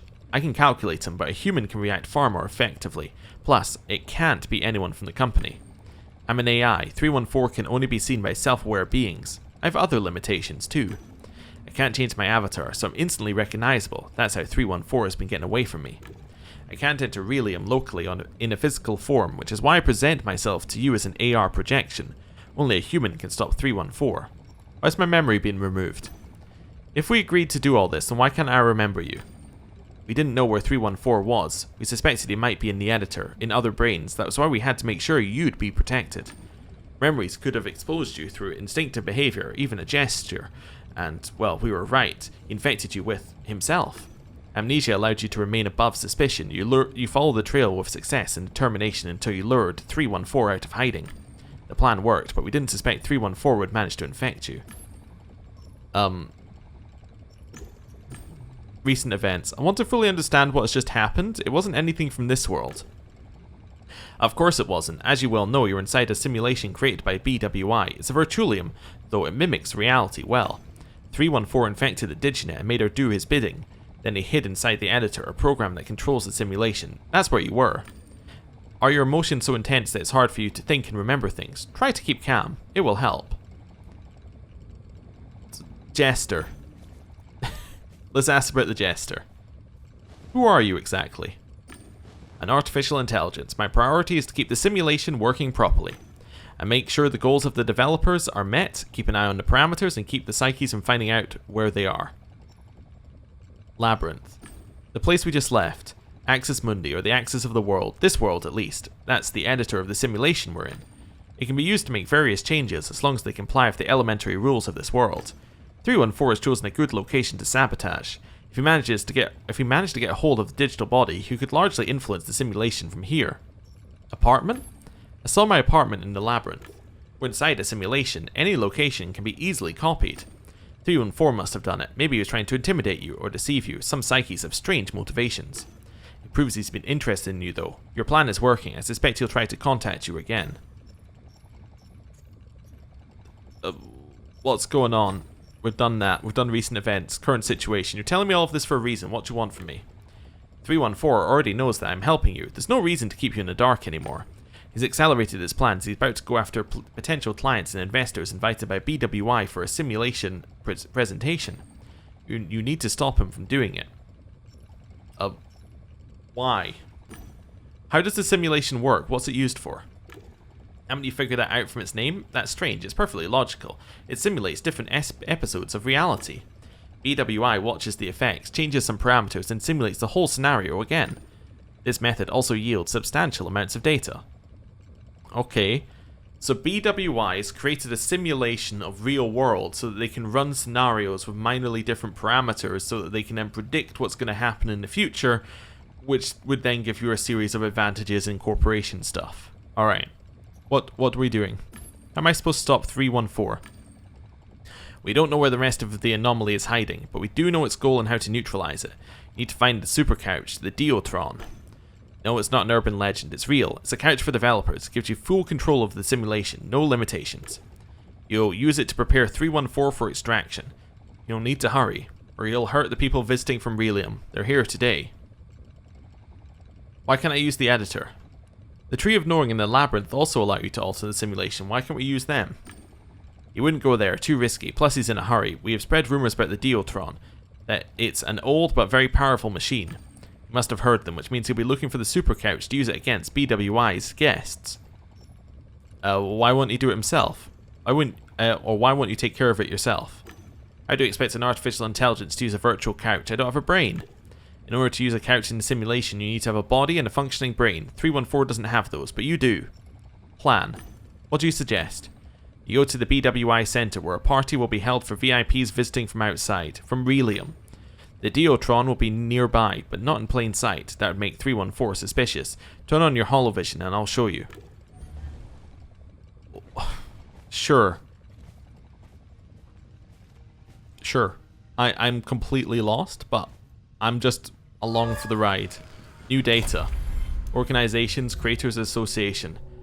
Creators Association, a non-government organization founded by Ariston Borgia, whose purpose is to facilitate the exchange of experiences and ideas between people who benefited from the Pygmalion technology developed by Blue Whales Interactive. Although Ariston Borgia was arrested for embezzlement, the CA enjoys continued prosperity and recognition. The news stream was showing a commercial for an exclusive party organized by BWI for the Creators Club. It was an event for the customers who used the Pygmalion service to design a new human psyche. It's a cover for a presentation held nearby for people from Relium. Still, the VIPs will be able to speak with living actors. Will I be expected? I understand that people from BWI will expect my arrival, correct? Yes, I filed a report about you, though I don't know what the CEO will decide. Perhaps you'll have to convince him yourself. How do I get there? The BWI headquarters are heavily guarded. How will I get inside? I added you to the guest list and made sure BWI will send a new mobile for you. CEO Naba is anxious to meet you. How do I find a Deotron? So I'm at the Creators Club party. What next? How do I find the super couch? The couch is located in a place called the D-Vault. For safety reasons, I don't have access to more information. You need to convince the CEO to take you there. The new mobile is waiting in the tower's parking lot. Good. I take it you understand everything you need to... I take it you understand everything and know what to do? Remain cautious. Yeah, everything's clear. Let's go. Despite agreeing to Jester's plan, I promised myself to keep my eyes and ears open. Very well, I'll stick around in the AR to advise you. Go. Sure. Sure. Let's go.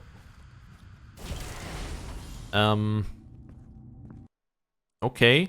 So we're now going to the Haggis estate. So I assume by BWI we're going to the only BWI location, which is his office. Let's see if that's correct. Which means it must be in the back room of his office. Oh, no, we're somewhere completely different. Okay. We have no deduction here. Well, it seems like we're on an ending path, so I might just be tempted to keep going and see whether we hit it. I'm also just wondering if I want to level up these, because I can. I could get that and then almost get to cheater. Okay, that's fine. Got a car over here. There's nowhere else to go. Yeah, it's limiting our range of where we can actually walk to. Okay. Oh, it's you. Resurrected and aware of your previous iteration. Fascinating. This wasn't Haggis from the simulation. He was on a couch in Relium. Nods in agreement. Yes, I remember. I wanted to say that. Listen, I'll be happy to talk when I have a moment, but I'm here on business, so excuse me. So you know what he's doing here if he's from Relium? What are you doing here if you're from Relium? You're from Relium, right? Right now, you're lying on a couch somewhere at BWI's real headquarters. What are you doing here? This party's for a joint BWI-CA project, officially in the simulation. Very important guests are here, from Relium, unofficially. Do you know you've got a live clone in there? And a son and a wife? Fooled you, did they? They're just AIs. They're excellent, right? Tell me one thing, Gamedec. What did you feel after you found out everything around you was a game? After all, it used to be a reality. Disbelief? Shocking disbelief. To be honest, I still don't believe it. I think it's called being in denial. Incredible. We talked a bit about how it could be for us and... Oh, here comes Mr. CEO. Gamedec, allow me to introduce my supervisor. President John Naba, PhD, CEO of Blue Whales Interactive, the real one, from Relium. Good morning to you, sir. What an encounter. He lowered his glasses and looked me over for a moment. Here's our Gamedec. I've heard about you. And believe me when I say the pleasure is all mine. Be nice. Good morning, Dr. Naba. Magnificent product. Congratulations, you almost had me fooled. He smiled at me, then looked at Haggis. Well, that's all for now, Mr. Haggis. I shall join you in a moment. Yes, of course.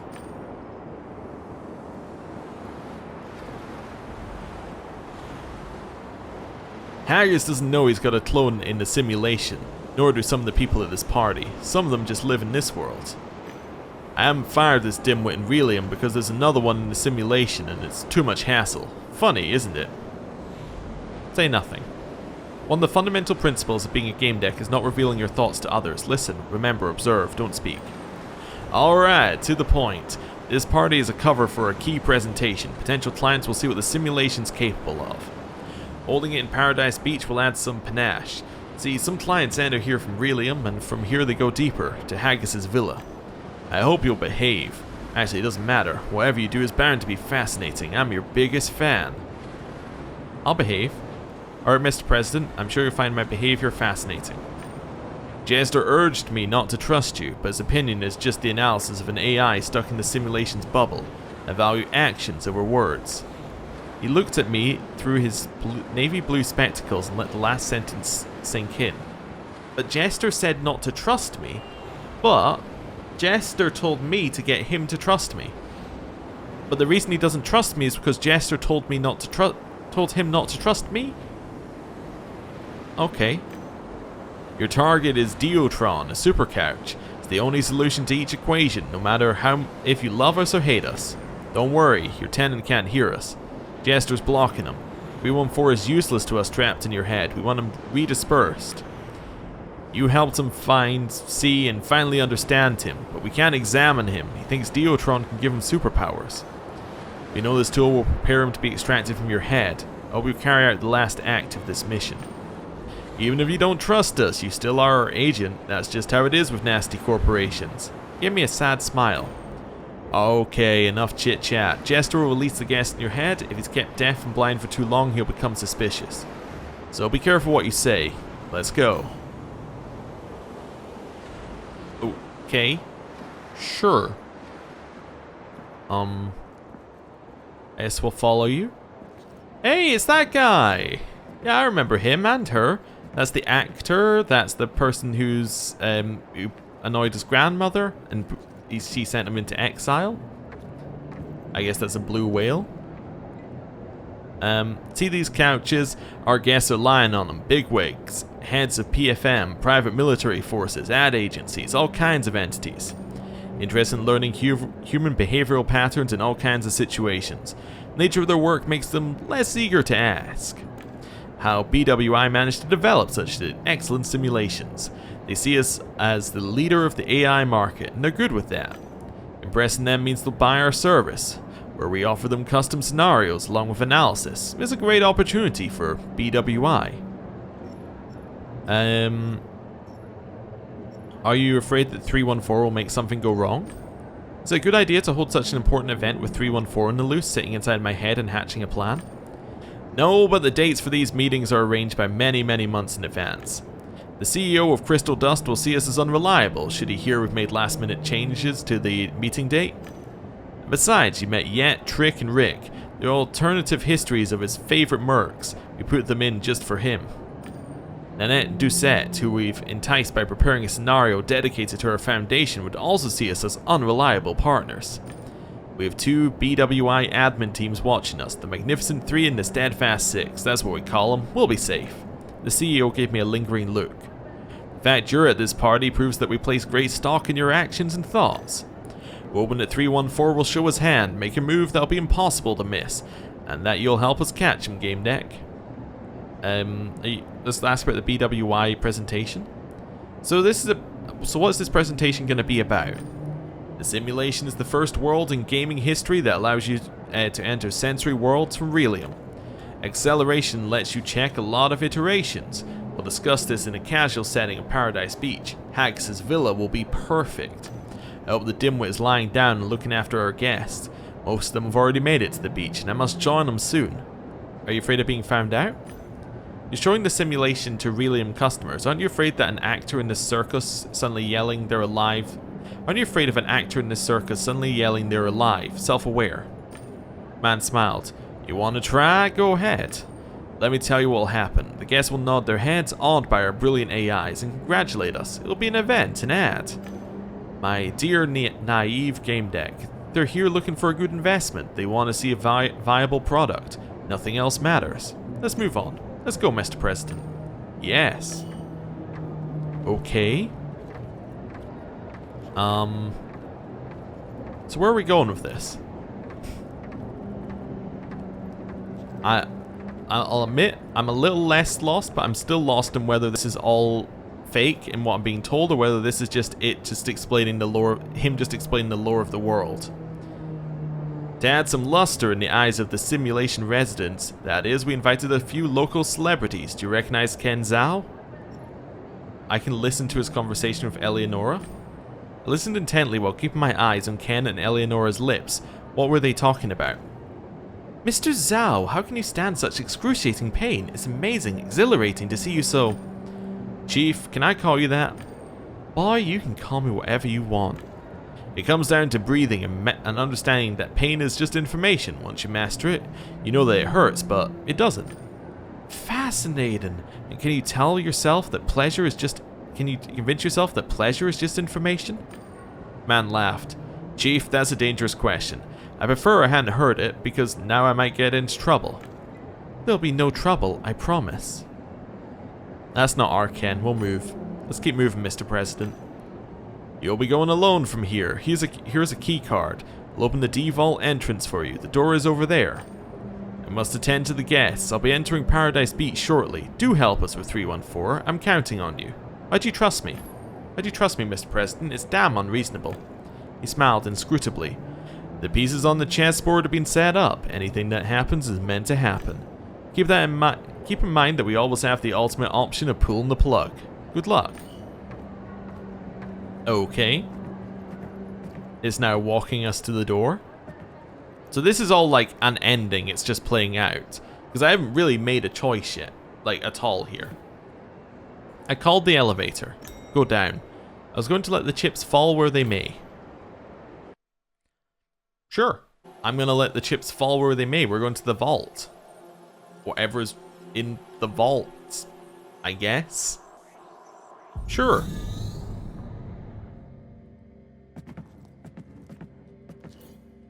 The elevator took me several levels down and stopped on an unmarked floor.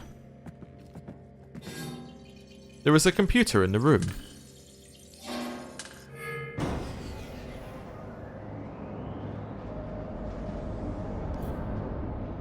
This well is enormous. Also, just get rid of those.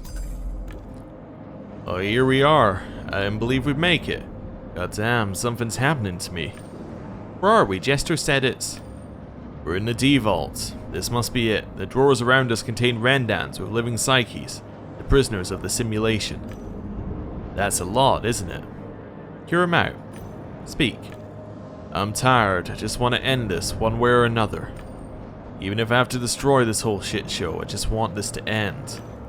Simulation is a fucking nightmare. Somebody has to close up shop. What's bothering you about it? You want to destroy a project worth billions of credits. Am I understanding you correctly? Don't understand shit. He gives me a bitter smile. But it's hard not to be oblivious when you're surrounded by nothing but lies. We live inside a prison. We have to break out of it. Do you see these thousands of rendans? These are people, damn it. Killed, tortured, respawned in more and more fucked up scenarios. And for what? Just to check something? So that some corporate fool could see how a terrorist attack would affect company stock? So, the central question that we're being asked is, if you simulate a human psyche down to the very base level, like this thing acts like a human, it does everything that a human would do, it has, for lack of a better framework, free will. So if you've got something, it acts like a human and it's got free will, and you're constantly torturing it, is that a bad thing, even if the thing is artificially created? Or is it fine because this thing is missing the key element, and we could call the key element whatever you want it to be, but the key element that would make something human, like, is it missing a soul, for instance, if that's a concept that you would want to go with, or some other intangible thing around it that would make it actually human? It's an interesting conversation. I would say, I don't know, if it's acting like a human, and it seems like a human down to every level, I don't know. It's a difficult one to answer, right? Because the only way you could answer is if you had some real world experience, but even if you had it, you couldn't fully come up with an answer. Take the idea that people have of putting your brain inside a robot, right? Or even, in this game, uploading your brain to a computer, right? You upload every single piece of data about you. Let's say it recreates your brain down to every single molecule, right? So that every molecule of that brain is the exact same as you, right? So there could be two of you at once, right? So obviously, if you were to upload yourself and then get rid of the original, you would say the original is gone. So therefore you are gone, but you are also in the computer. So you could say that if you're able to upload yourself to something else, then you are dead. Then you have died, right? Like if you get rid of the original. So I don't know. I think that you would say that it's I don't know where I'm going with this argument, but I would think you would say that it's created two separate versions of you, and the only thing that's missing is that soul argument. So if we go for a rational point of view, there is no real difference between the people in here and like a real person, especially as this game subscribes to the theory that you can just upload your brain somewhere. Like that guy who's just living as in a brain and he's inside Virtualia 24/7. I mean, I think I have to agree. Self-aware psyches trapped in a horrible place, locked in the simulation, killed and reborn. You're right, we have to do something. You bet I'm right. After all, we're the same person. I did kinda suspect some of that. That makes sense. That's what I've been drawn to and you to me. I was following my own tracks? Yes. My tragedy is that the simulation doesn't have double brains. Once my iteration ended, I dispersed across multiple Rendans. My Rendan became host to iteration 315 and then 316, you. I'm iteration 314, the first to discover I was in a simulation. The other one that had to disperse, and the one that had to disperse to survive. But I've learned a lot from this. Staying in multiple heads has given me a substantial knowledge. The other benefit was that, apart from the living people whose Rendans I inhabited, I was invisible. No goddamn jester could see me. You entered my Rendan because it's his brain as well? That's why you entered my brain. It's your Rendan too. It fits you like a glove. The problem is it's also my central nervous system. It was mine first. It's my home too, understand? He kept quiet for a moment. Just trust me, alright? Why would I lie to myself? I'm in your head, remember? You're not complete. Not entirely unpacked. Damn it, something is happening to me. I'm finally here. That terrorist is one stubborn beast, I'll give him that. Alpax, you mindless robot. I'll tell you what to do. Open your deck. I'll teach you how to turn it off. I can see him with your eyes. I can hear him. Don't listen to him. He's a psychopath. Don't let him take control of you. Don't listen to that prick. I think on the side here, we have to side with 314. Even though we've mistrusted him the entire way, I trust him more than the jester. 14. Show me how to block jester. I opened my deck and my twin shouted instructions from inside my head. I immediately did what he asked. It's still not too late, remember that. Thanks. Now quickly, let's get to the Diotron before that bastard comes back. Let's go, let's go, let's go. The super couch. I laid down and put on the helmet. The machine turned on and I felt a strange rush of energy. It definitely wasn't a regular couch. The Diotron is an old, forgotten tool. They replaced it with the Axis Mundi editor. Still, it has all the necessary functions. Lie down.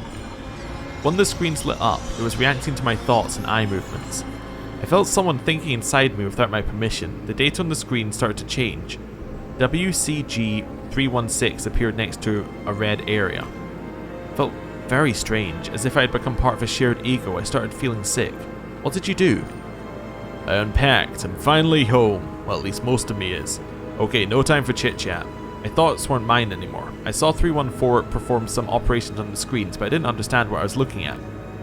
We have access to all functions. Now, we just need to find those bastards. There, the BWI presentation is really about Paradise Beach. So now we're in Paradise Beach. Okay. Which is somewhere we could have gone before, because we could have gone there all the way back at the start with Twisted and Perverted. When we went there, we could have actually gone to Paradise Beach instead, but let's see. Enjoy the beach achievement unlocked. Something at the end of the path caught my attention. I paused. Closer look. There was nothing interesting, just a regular walkway. Check what's at the end of the path. Okay. Developer stack? Something translucent glimmered in the air. It reminded me of something. Great, let's get this party started. It must be a developer stack. Where's the access point? Everything's flickering. Why'd you need a stack? Why'd you need it? We both need it. We must cut off this location from the outside access and get permissions. Then we can use the loop. The TMP one, remember? Oh, I found an access point. Can you see the flashing light? Extended my hand and opened the stack windows. Shit, the protocols are encrypted differently than I expected. We must get access codes from someone. Speak to Naba? Okay. Plant? Nice plant. Tiny hairs on every leaf. Perfect. You could tell it was a special location. There's Naba. What happens if we go somewhere else? I felt bad, like a mismatched piece of a puzzle. I wasn't supposed to be here. Think about what I really want. Felt bad. Focus. All of these say return to Naba. Take a deep breath. These are all turning into return to Naba. Detach myself from this. Push away the nagging thoughts. Think about what to do next. I guess I'm going to return to Naba. I needed to talk to Naba. We call it Pro Mac OS. Catchy name. Ah, okay, so we can't choose to go anywhere else because the other person in our brain is saying, I need to talk to Naba. That's his thoughts. The CEO of Blue Whales Interactive was talking to the guest, smiling and flashing his navy blue glasses. He was beaming with an aura of confidence and power. I registered in his peripheral vision and he tipped his glasses to me. Oh, here's our game deck. You got here quickly. See, it's all going according to plan. I hope everything will be alright. Don't mess us up. Don't let them know I've been decompressed. Everything's fine. Yes, I'm ready and vigilant. Please give me the codes. Need access codes for this location, otherwise controlling 314 might be difficult. He looked up as if consulting the admins. Really? So it's more serious than I thought. Very well, if you need them. There. A dialogue window appeared in front of him. I just had to tap the download icon. Download the codes. Thank you, I'll get back to... I'm keeping my fingers crossed. What have we got here? Beach chair. Interestingly, there are realistic beach chairs rather than popular anti-gravity ones in Paradise Beach. Okay. Developer stack. Made my way to the developer stack. Alright, now give me a moment. He extended my hand and opened the stack windows. He entered the acquired codes and confirmed the operation. I felt a strange energy rush. Okay, that should do. We'll trap them in loops. Then those BWI bastards will have to negotiate with us. Let's go. Okay, return to Naba. What if I just leave? Alright, we don't really have a choice. We get chucked over here. Lock him in a loop. Discreetly opened the deck window only I could see. The president directed the guest's attention to the pool. Look now, in a moment you'll see a shark there. Ooh, it looks just like the real thing. While pretending to fix my hair, I targeted Naba. He was in my sights. I looked at the icon of the loop, an exploit from TMP.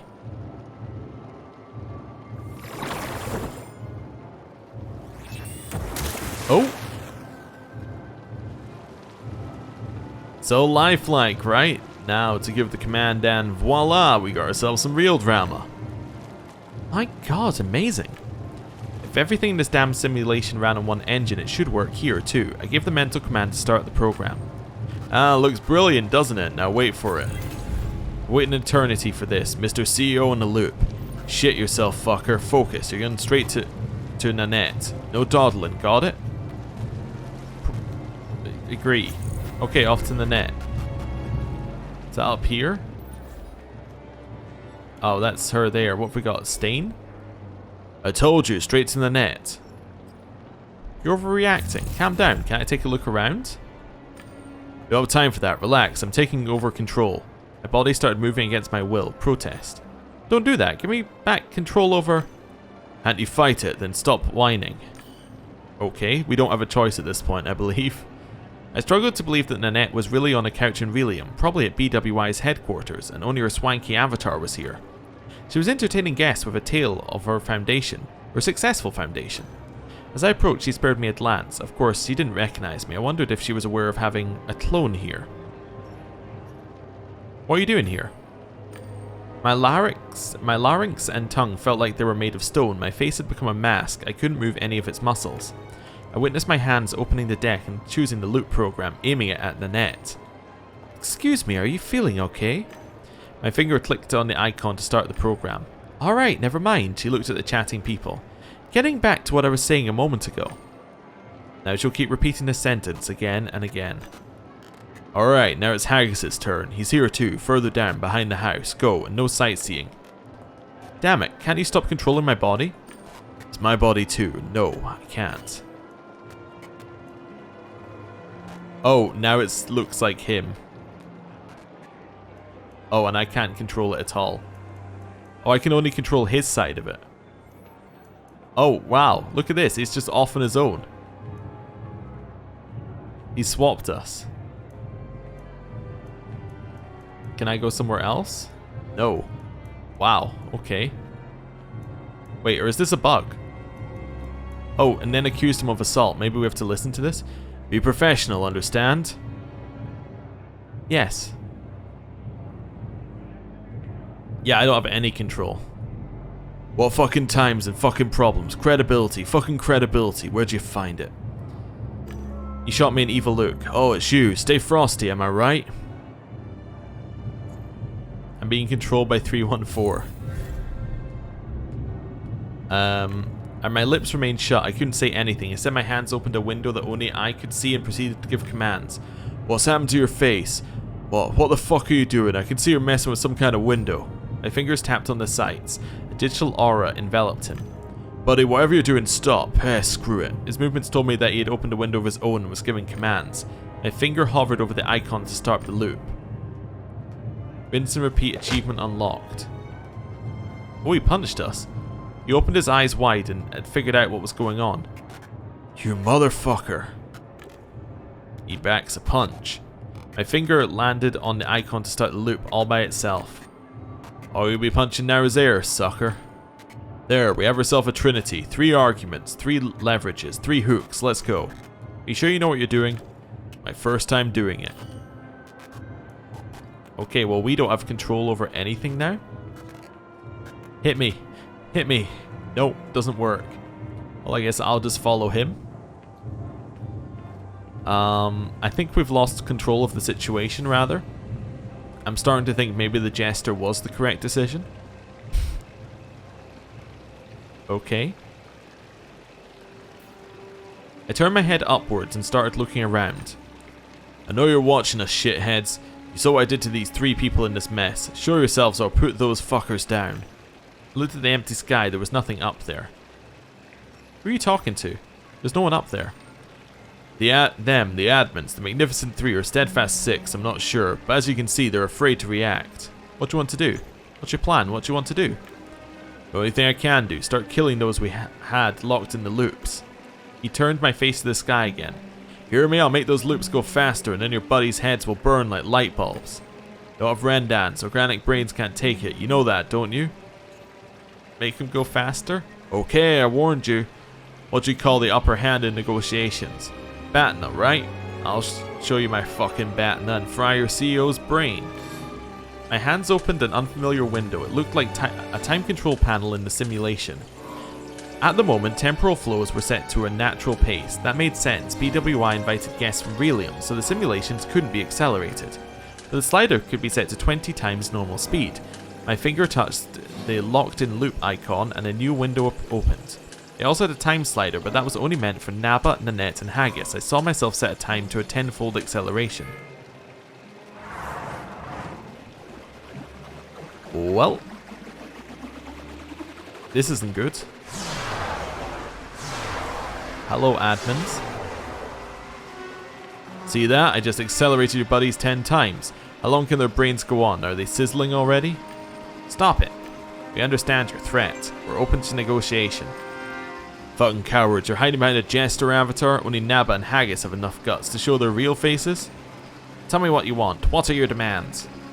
Thousands of thoughts were running through my mind. I want...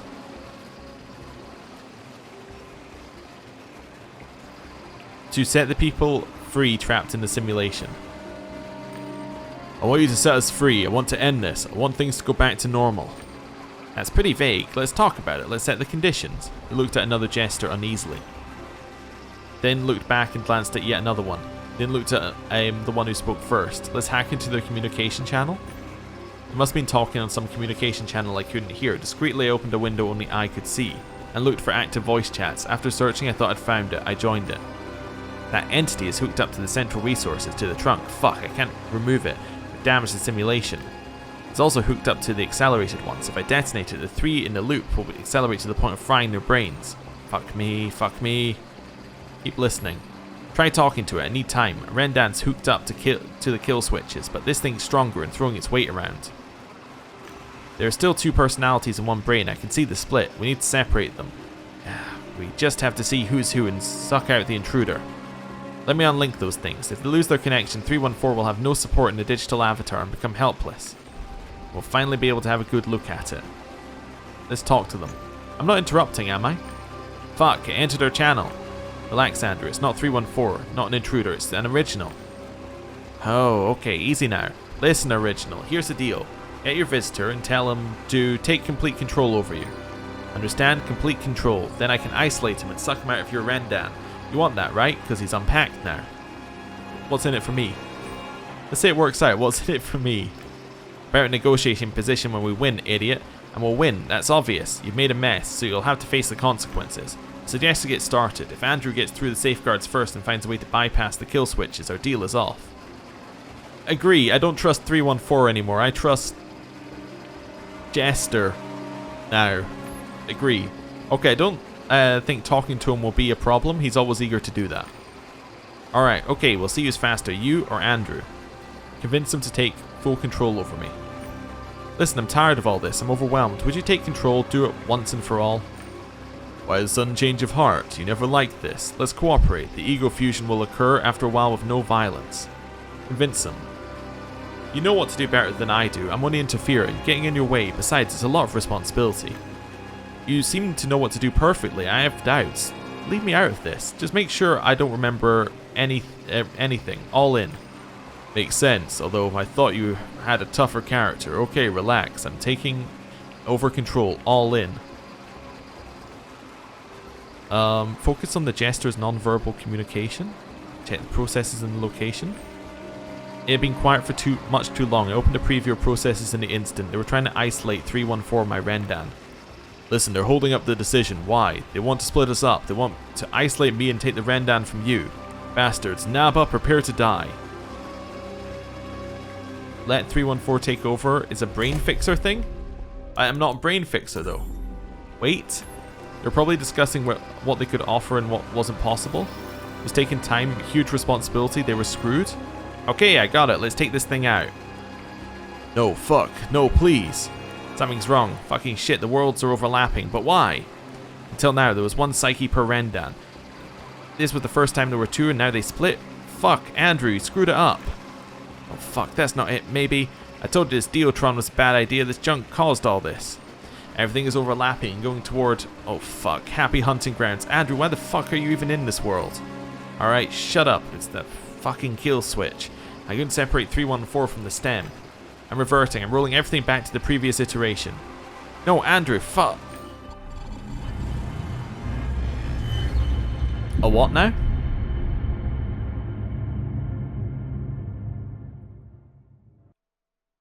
We're now in Happy Hunting Grounds? It's a new game? What is happening here? I feel like my brain has melted and we've just gone into this weird world at the end of this game and I have no idea where it's going. This is Ken Zhao hitting someone? I wanna... Okay, it's just me. Hello, Ken. What's up? Alpax, is that you? Can you explain what's going on? I died, I remember that. Jester killed me in the Tree of Knowing. Don't ask how, but I was dying in a low city walkway, blinked and then saw a fucker from Knight's Code above me. Right here, I had to kill him or he was gonna fucking kill me. You know what's going on? Tell him about the simulation? Do you remember being inside the Tree of Knowing? That shit generates sensory worlds in Relium. We're inside a simulation. Now everything's overlapping, colliding, and I think it's partially my fault. He blinked and opened his mouth. Are you serious? God, Chief, you're absolutely amazing. If the sky's the limit, then go there. Oh, wow. I'm not sure he understands. Oh, you're still here, are you? So what do we do, Chief? This place is a slaughterhouse. It's not safe. I don't know. I feel like the only reasonable thing to do is look for the Tree of Knowing. If there's a way out of there, here is there. Join me. Of course, we'll go together. Now, it goes without saying, Chief. I'll follow you anywhere. Okay. Is there anything here for us to find? If I check my deduction? Oh, it's all screwed. It doesn't know anything right now. Hello.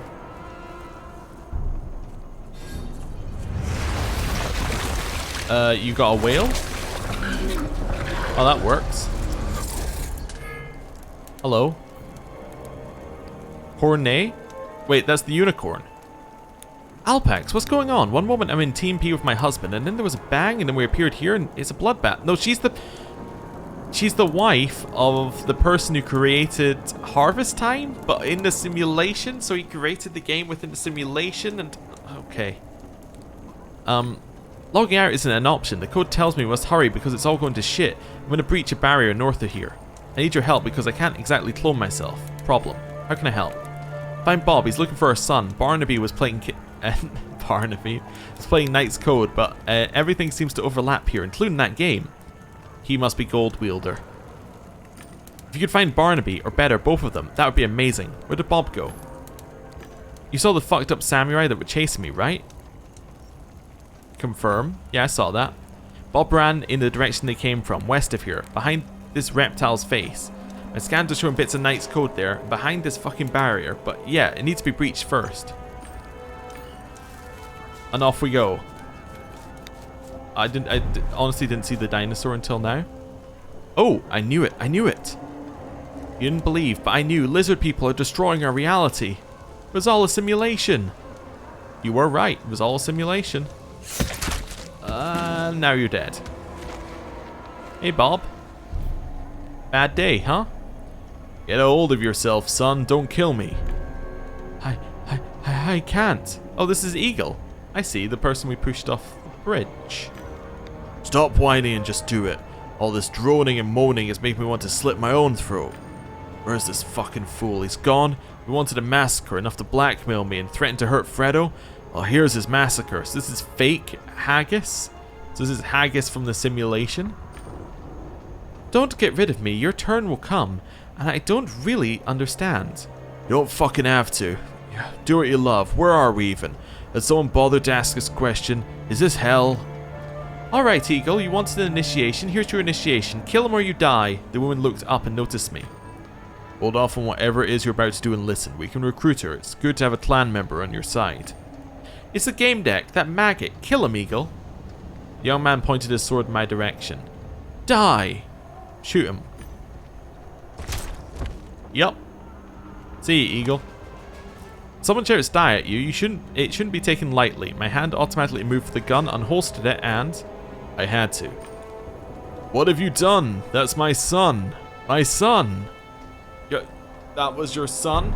And your son was about to chop off your head and... Okay.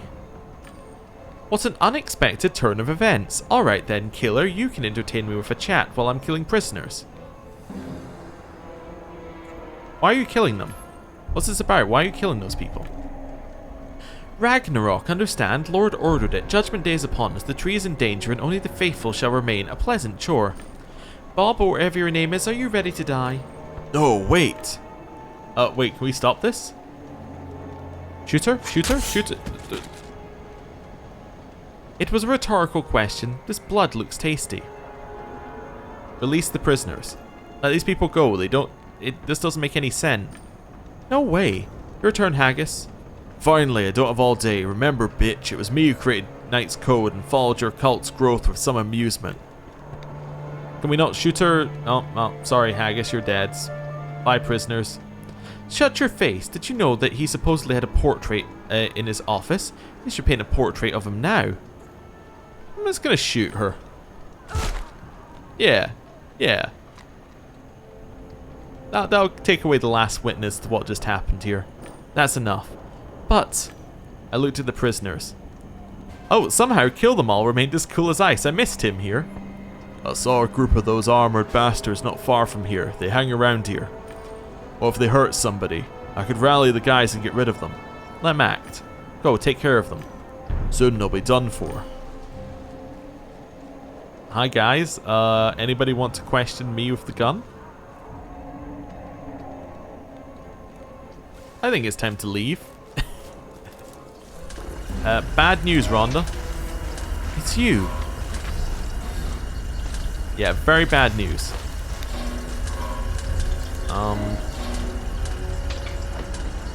Okay. Can't help but notice the samurai behind us.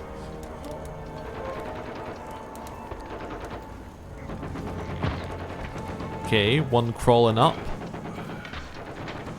Are these outrangers, maybe? Yeah, these are outrangers, I think. Tell me. Bob is dead. Bob is dead, at least here. That's horrible. Leave me alone. I have to think. Well, at least we were honest. Hello.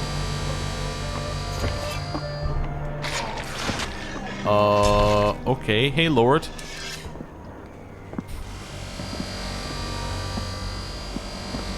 What's up? Hey, Lord, I need to get inside the tree. Let me through. It's a sacred place. You're not going in there. The creator will join the fruit, the branch, and the trunk. The world is crumbling. Only the tree can restore it. It can't be disturbed.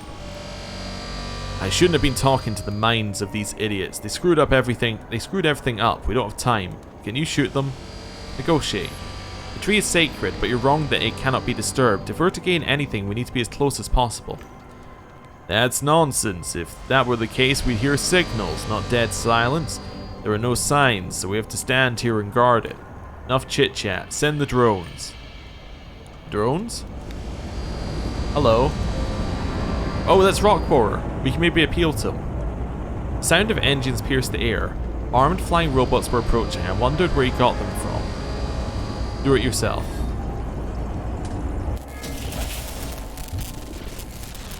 Opened the system windows and quickly found the drone's path. One command was all it took.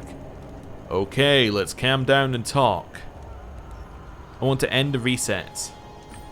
Stop acting like a lunatic. We're in a simulation. We die and come back without memories of the previous incarnations every few months. The tree controls this whole process. It's a tool used by the creators of our world. Kept looking around as if you were waiting for someone, but nobody was coming. You're waiting for your people, aren't you? They're not coming. I got rid of them. He looked as if the air had escaped him. His arms drooped, as did his mouth and eyes. You know about them. The cavalry won't come to your rescue. Just quit this act and let us through, will you? The man nodded and made an inviting gesture. And off we go! We're going somewhere. I guess. We're going to the Tree of Knowing? Maybe? This all got out of hand very quickly.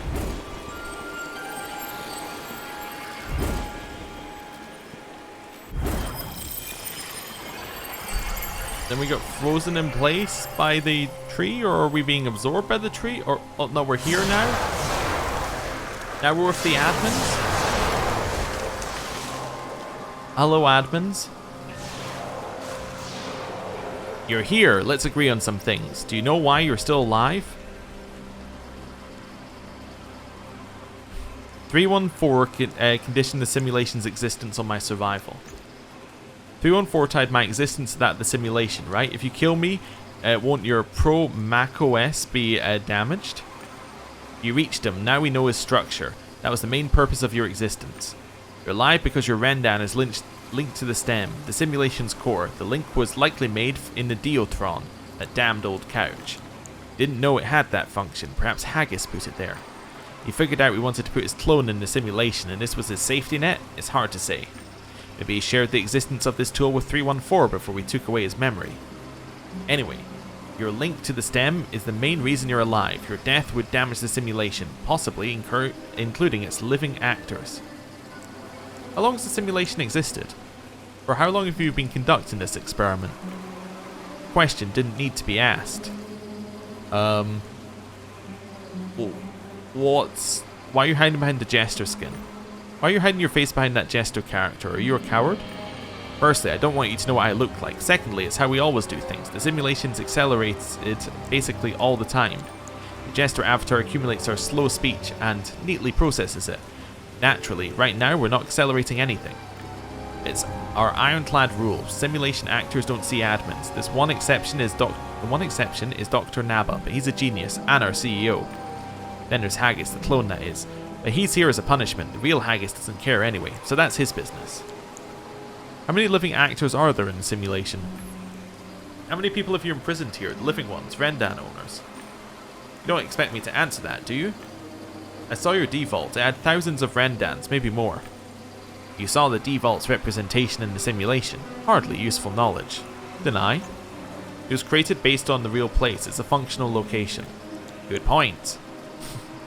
Can you release people from the simulation? This may be a dumb question, but can't you just end it all, release people from the simulation? That is a dumb question. Thousands of Rendans, many with clones of influential people, they're all suddenly told their world is fake? We release them into the Mobriums, paid for by someone.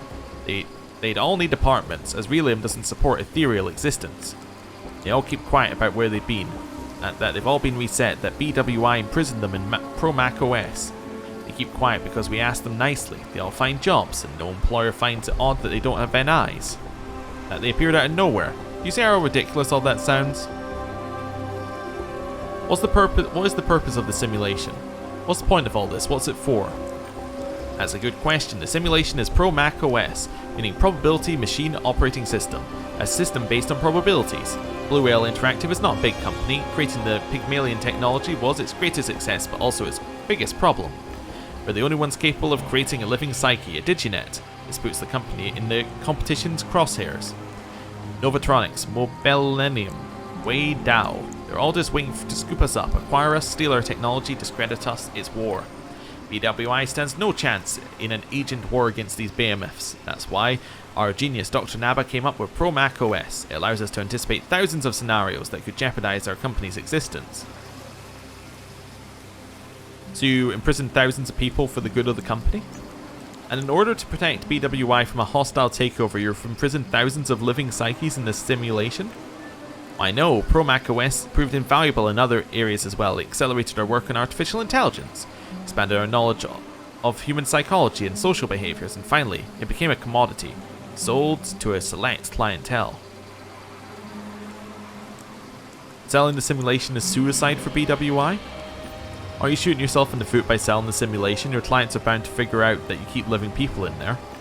No, they'll think we have brilliant AIs. That's another thing BWI is known for. On the outside, it's impossible to know if an MPEG claiming to be a human really is one. You have to go inside his head, and you can't. What do the simulation's creators think about it? How many people watch over Pro Mac OS? How do they feel about it? What do they think of it? You're probably wondering how many people know about Pro Mac OS. Not many. What do they think? It differs, but they won't share the secret. See, every person has something they love, lost, or are afraid of. The board knows the answer to the last question for everyone in the know. The board knows how to keep things under control. Trust me. What's the purpose of my scenarios? All you've been saying is that the simulation points to a big project meant to protect BWI. Then what was the purpose of my scenarios? The first part was the overall objectives of Pro Mac OS. It was to check if Haggis was the company's weak link given his family issues. Would he break under blackmail? Would he reveal trade secrets? The second one, in Harvest Time, was developed for our client, Miss Nanette Doucette. Its goal was to play out scenarios where the Nanette Foundation ceases to generate immense profits. We embellished the story a bit to put fear in the client and get her to buy our product. We took this opportunity to see how well Rendans tolerate acceleration. The simulation is inherently accelerated, you know. Kids' children's were accelerated even more. It turned out that Rendans made by Novatronics are surprisingly resilient. The next part of your chase after you took yourself to Lower Warsaw City, where we put Crystal Dust Mercenaries, a potential customer's company. It's also where we tested a scenario that explored dependence on virtual sex among city inhabitants. Knight's Code is our product. A cult run by Galomar, also known as Lord, operates in Relium. We wanted to see if his religion could hurt the game. That's all you saw. Naturally, the simulation has plenty more series that showcased more momentous events and games with higher stakes. Your path was interesting for its inclusion of Haggis, and because your previous iteration had discovered the simulation on its own.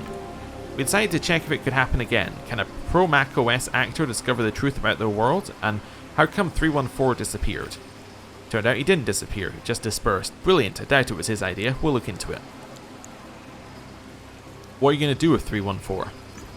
It was always about 314, wasn't it? What are you going to do with him? A fascinating entity, a psyche with no brain, no Rendan. We'll examine him. It may be the biggest breakthrough since Matrix theory. Don't worry about his existence.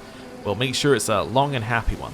I was thinking it was borrowing a little bit from the Matrix as well, by the way, in this game. And I don't know if Matrix theory is its own thing, but I was thinking that when it was like, here are all of the people hooked up to the simulation, I was like, yeah, that's Matrix, especially with the, are we in the Matrix? Is the Matrix within the Matrix? Is the Matrix within the Matrix within the Matrix within the Matrix? I was like, yeah, this sounds familiar. We can say the link to the stem can be severed.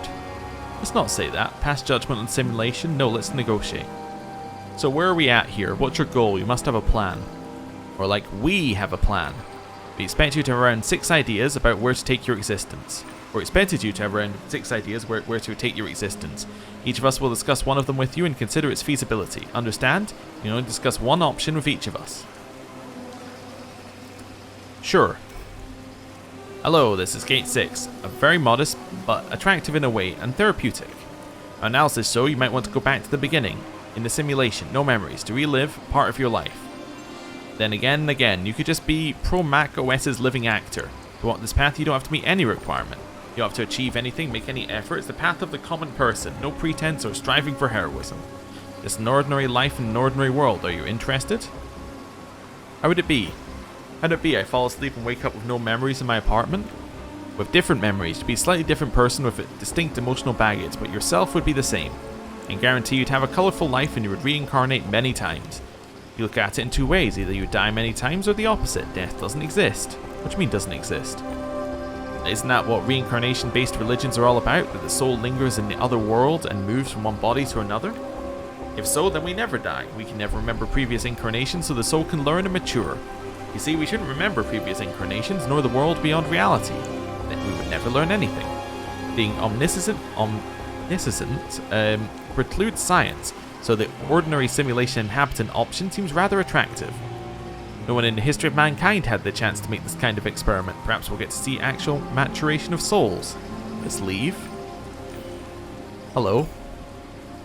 I'm standing at gate number 5. This exit symbolizes a very strange, although interesting solution, namely dispersing in the cloud. Just like 314 dispersed into multiple other Rendans, possibly becoming the most fascinating phenomenon in our reality, you would have the opportunity to follow in his footsteps, disperse your psyche, become a ghost whose existence is solely psychological. Before you decide if you're interested, let me check one thing. Yes, 314 is no longer in your Rendan. You handed them over to us, so your psyche is clean and can be dispersed. What would it look like? What would the process look like and what would happen next? 314 hasn't told you. The dispersion itself is Haggis's idea, I think. He was the one who secretly implemented that feature in Axis Mundi. Probably after he realised that we had put him in there. He tried to fool us. But he couldn't, because we took away his memory. Still, he managed to pass that knowledge on to 314. That's our preliminary theory. How it works, we'll test you on it. We've never seen the process. We've never controlled it. Would I be their guinea pig? You want to experiment on me? I'll be your guinea pig? Yes, but a precious one. We'll do anything to ensure you survive the process and that you'll have a place to return to if anything happens. We want to fight for a Rendan like your predecessor. You'll be the apple of our eye. And BWI's ticket to fame, accolades, and increased popularity. Dr. Naba can give you anything you want. In fact, we might crave that scenario more than you do. How can I be sure I'll survive it? I don't know I'll survive the process. It's madness, a psyche without a brain. We did it once, we'll do it again. We'll examine it, analyze Haggis's tool. It's not a psyche without a brain, it's in many brains. How is a psyche attached to a brain? An electromagnetic cloud? A vibrating string? A field? 314 proved it can exist otherwise. It's not part of the brain, but cooperates with it. In 20th century, Roger Penrose said the brain receives a psyche, like a holovision receives waves. The way I see it, you'll be the most famous person in the world, provided the board agrees to declassify your story, of course. Will I have any impact on the environment? 314 had little impact on the environment. He couldn't do anything on his own, he couldn't touch anything. The only thing he could do was appear and whisper to others. I saw him as a hallucination. Will that happen to me? Just a voice in people's heads? An apparition in their eyes? Probably. Your reward will be getting to know other people's thoughts and experiences. You'll see the world through their eyes. You can do what no one before you and 314 could do. You'll be able to answer the question, what is it like to be Chris or Jessica? Nobody except Chris or Jessica knows what it's like to be them. Nobody knows how they see colours. If they're red, it's the same as ours. And verify many truths about the non-physical world. You see what it's like to be someone else, how they see colours, how they hear. It's groundbreaking, fascinating. Leave? Okay. Hello. Fine, I'm the keeper of the 4th gate. Funny name, huh? I represent the option to escape. You can be free outside the simulation. An actual Relium. Before you can start jumping for joy, let me check if this is even possible. Certain conditions have to be met. I'm sorry, we don't have any dirt on you, then that makes it impossible for us to set you free. If you had killed someone in the simulation, kid, bodyguards, or God forbid, the CEO, Director Haggis, or Miss Doucette, you'd be set free because we'd have a guarantee. that if you talked, we destroy your credibility by sharing the records of these acts. But now you're clean as a whistle. People like that can't be controlled. Okay. Oh, and he disappears completely. Call me number 3. We think you might be interested in a radical solution, namely turning off the simulation. Close shot, put this whole labour camp out of commission. Before you say you're interested, let me check if you have enough negotiating power. You opened a window and proceeded to analyse its contents. Our analysis shows that we'd be willing to discuss this topic with you only if you decided to murder our CEO. Without him, the operation would be problematic, as he's legally responsible for the undertaking, but with him alive, we're covered.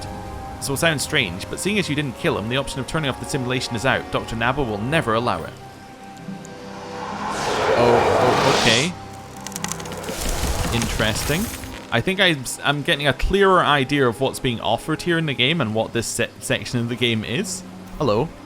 Call me number 2. According to our estimates, you'd certainly be interested in putting a stop to simulation resets. It's only logical. A human being who discovered they've been living in an artificial world where everyone starts fresh from time to time, unable to remember their previous selves, would want to put a stop to it.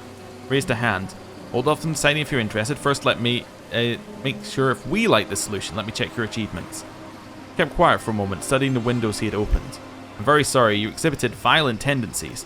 People died because of you. We cannot allow the simulation to be left without resets. Someone like you could destroy it from the inside. That would be then it would be necessary to start from the beginning. Maybe I think it might mean the people out here. Oh. Hello. Let's say I'm number 1. Here's the number 1 option. You replace Jester, in a sense you'll become the god of Pro Mac OS. Or even ask if you're interested, let me check if you're the right fit for this role. He opened a few windows and proceeded to study them. The records of your achievements show that people died because of you. This indicates you shouldn't play the role of god in simulation. I'm sorry. So we have 2 options. Be a guinea pig, or what was this one? Live in the simulation. So we have 2 options. We can be spread across everyone, and we will be everything. We will be dispersed throughout the simulation. Or we can choose to just constantly reset. Oh, this is an interesting choice. Do we want to know everything, or do we want to know nothing? These are our 2 choices in my mind. We can know literally everything. We can know everybody. We can know every sight, every sound. We are everything, and everything is us. Or we literally know nothing. We reset each day. We experience life, and we live in blissful ignorance. The only path which could lead us forward, I think, is this one. By lead us forward, I'm thinking of our character's objective right now. Because obviously we screwed up somewhere. In fact, we screwed up by having people die. I think we probably screwed up by having people die about 2 minutes before the end. Where a bunch of people died in a row. Very quickly. If we had stopped them from dying immediately, then we could have done something. But we couldn't. Actually, you know what? We screwed up when all the worlds merged. Because we came into it and Ken was pummeling someone's head. We have to choose this one. Because from our point of view, if we want to somehow influence things so that we can get out of here one day, or so that we can stop the simulation, this is the only one that could help. This one down here leads to nothing. This one down here leads to resetting. This one up here leads us to the same situation that 314 was in, and then 316, us, could try and make 317 or whatever, have a better time of it. Let's try it. I want to disperse my psyche. Okay, I agree, disperse my psyche. A brave decision, I envy you a little, such a leap of faith, but I think I'd be scared shitless if I were you. I enjoy taking leaps of faith. My father used to say if you're afraid of something, that's exactly what you should do. That's what he thought progress meant. It's an implanted memory, of course, but it makes sense. What's the difference between a memory of a non-existing father and an existing one? You're talking as if you're dispersed already. Enough talking. Time to set off. Take the blue pill. It's the achievement. Okay. Definitely some Matrix influence, as we were saying. Alright game, you gonna wrap up the end? You managed to pull Starlet out of digital limbo. You met a Diginet named Eleonora trapped in Haggis's computer. The clan members became your allies, not the trolls. You failed to watch the troll parade. I didn't even know it existed. You fell into the Jester's trap by entering the theatre through the front door. Fredo got out of trouble without any detriment. You didn't spend money on decorating for your farm. Bob Zappa helped you with the investigation in return. You defeated Ken in a duel of Gamedec's. Did I? Oh, I did, yes. You discovered the real identities of all 3 suspects in the case. You became neither the sheriff of High Rock nor the deputy. You and Ken hunted down Kid in his hideout. You and Ken became friends. You learned several hypotheses about Ken Zhao's death and found out how he died. You didn't perform a psychoscan yourself, instead you received it from a mysterious insurance agent. You joined the Sleeves while looking for clues inside Yet's bar. You found the person who shot at Ken and rescued most of the hostages. You know, hostages died as well. You didn't find out who was really behind Ken's murder. You worked independently in the clan, not allowing the masters to order you around. You searched every nook and cranny of the Han clan stronghold. You experienced mystical visions in the clan stronghold. You managed to avoid the sadistic prison of Mistress Umbra. There was a sadistic prison in there? You entered the mystical tree of knowing on your own. You found the memories of the Cycle 314 Gamedec. You decided not to complete all tasks assigned by Jester. You didn't acquire the source code from the Axis Mundi guard. You left Axis Mundi through Jester's portal and did not meet Gamedec 314.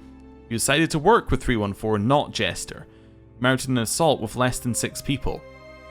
We could have more than 6 people? Okay, you chose one of the paths offered by the Jester. These were the choices that mattered in the game? Oh, okay. And that's Gamedec. We're done. I honestly don't know what to say. I had an opinion on this game, and then I played the end, and I went, what? Okay, let's start with where I was thinking of it. What was the bit of the game that I really, really liked?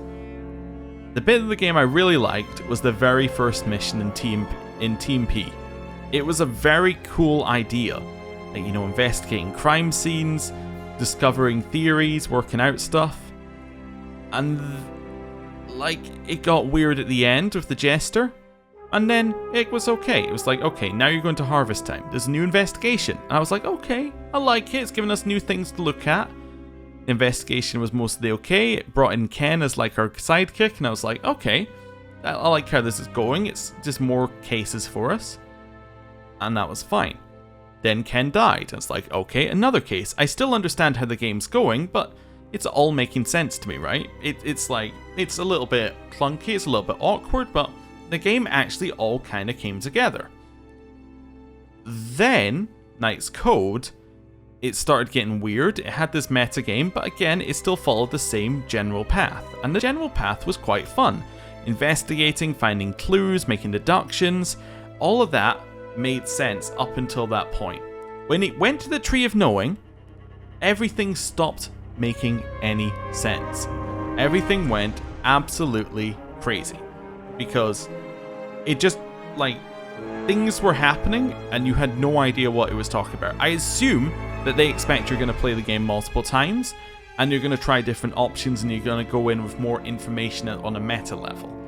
But from my perspective, I had absolutely no clue what was going on at all. I still don't. Was the Jester the right person to go with? I have no idea. Was Ken the right person? Sorry, not Ken wasn't even an option. Was 314 the right person to go with? Who knows? The Diginet? Who knows? I did call right at the start that Relium wasn't real. That I called right at the start. Beyond that, nothing else. But I can't even put together how it was meant to work. It's just a very weird game. That's where I'm at here. It's very weird. Oh, interesting. I just saw Brian Fargo on the Kickstarter list. That's kind of cool. I believe that he's in charge of In Exile in some capacity. He might be like top level or something. Anyway, doesn't matter. It was just something I saw on the way past. But it's cool that there's some support from other people in the industry. Assuming that was the real. Anyway, it doesn't matter. But yeah, so the story started making no sense and was quite clearly like trying to be a bit of the Matrix, a bit of Inception going on. Yeah, it was all incredibly odd. Like, the game as a whole was odd. It kind of broke a lot of the normal stuff that you did with CRPGs. Like, with CRPGs where it's like mostly talking, it's like, okay, you go to somebody, you exhaust the dialogue tree, then you can make decisions or go wherever you're going to go after that, right? But with this one, it was I think what they were trying to do is they were trying to set it up so you had to think about what you were asking. You had to make specific decisions. You had to be like, okay, what is my biggest priority to ask this person at this time? Do I need to ask them everything? Is everything relevant? And how will this person react to it? Because otherwise it might just lock off choices from you, which was odd because it doesn't give you any feedback about when things are going to happen. I think that was kind of my problem, was the lack of the game letting you know what the character should be feeling. But on the other side of that, they were deliberately trying to do that because they wanted the character to feel off slightly for the ending, which was odd. Also, the ending just being a 6-choice ending was, usually they don't make it that obvious in RPGs. Usually you just get an ending based upon your choices through the game. This one, it was like, which ending do you want? It doesn't really matter which ending you chose because, like, literally nothing happened from it. Like, look at the ending that we got. It was just like, alright, this is what you've chosen. This is where you're going. Alright, that's the end of the game. And then it kind of gave us some screens saying, here's your choices throughout the game and this is what happened. So, it was a little bit, weird. Yeah. It was a little bit weird. Also, especially as it told you the other endings as well. Do we get a post-credit scene? No, straight back to the menu, of course. But yeah, it's weird that it told you the other endings and why you didn't get them. I guess it's useful if you want to play the game again and you want to be like, okay, well, I didn't get these endings because I killed someone, so how can I get through the game without doing that? I think that would be intriguing. Or, I didn't get that ending because I didn't kill the CEO. How can I engineer it so that the CEO dies? That would also be interesting as kind of a, like, okay, if I want to get that ending, what I need to do is say, when we're doing the bit where we're speeding them all up, you have to kill the CEO in there. That would be an intriguing way. That's kind of like an intriguing puzzle thing, but it still doesn't explain a lot of what was happening in the game. I almost want there to be just somebody who goes like, okay, here's all the endings to the game. I've gone through them all. Here's all the lore, and here's what actually happened. I think what we had, here's my summary, right, of what the game was doing. I think that what we were told by the jester was correct, and what we were told by the CEO was correct. I don't think it's a double bluff. There was a simulation, which you were a part of. The memory wipe stuff was real, the 314 stuff was real, all of that was real. And I think actually a lot of everything we were told was real up until that point, right? It was all completely above board. In fact, actually, the gestures at the end was all completely above board as well. Which would mean that what we should have done is the moment we enter the Tree of Knowing, we should have not made the recruits insignia, and we should have just immediately sided with, sided with 314. That's what we should have done. And then at that point, we would have merged together and we would have won the game. I think we probably would have skipped that entire Axis Mundi section, although I assume that we wouldn't for some reason. But I'm trying to think of like a logical what we could have done in the game. If we were just like, if your goal was to free everyone from the simulation, that's what you should do. The AI was just trying to get rid of 314, so siding with it's a little odd.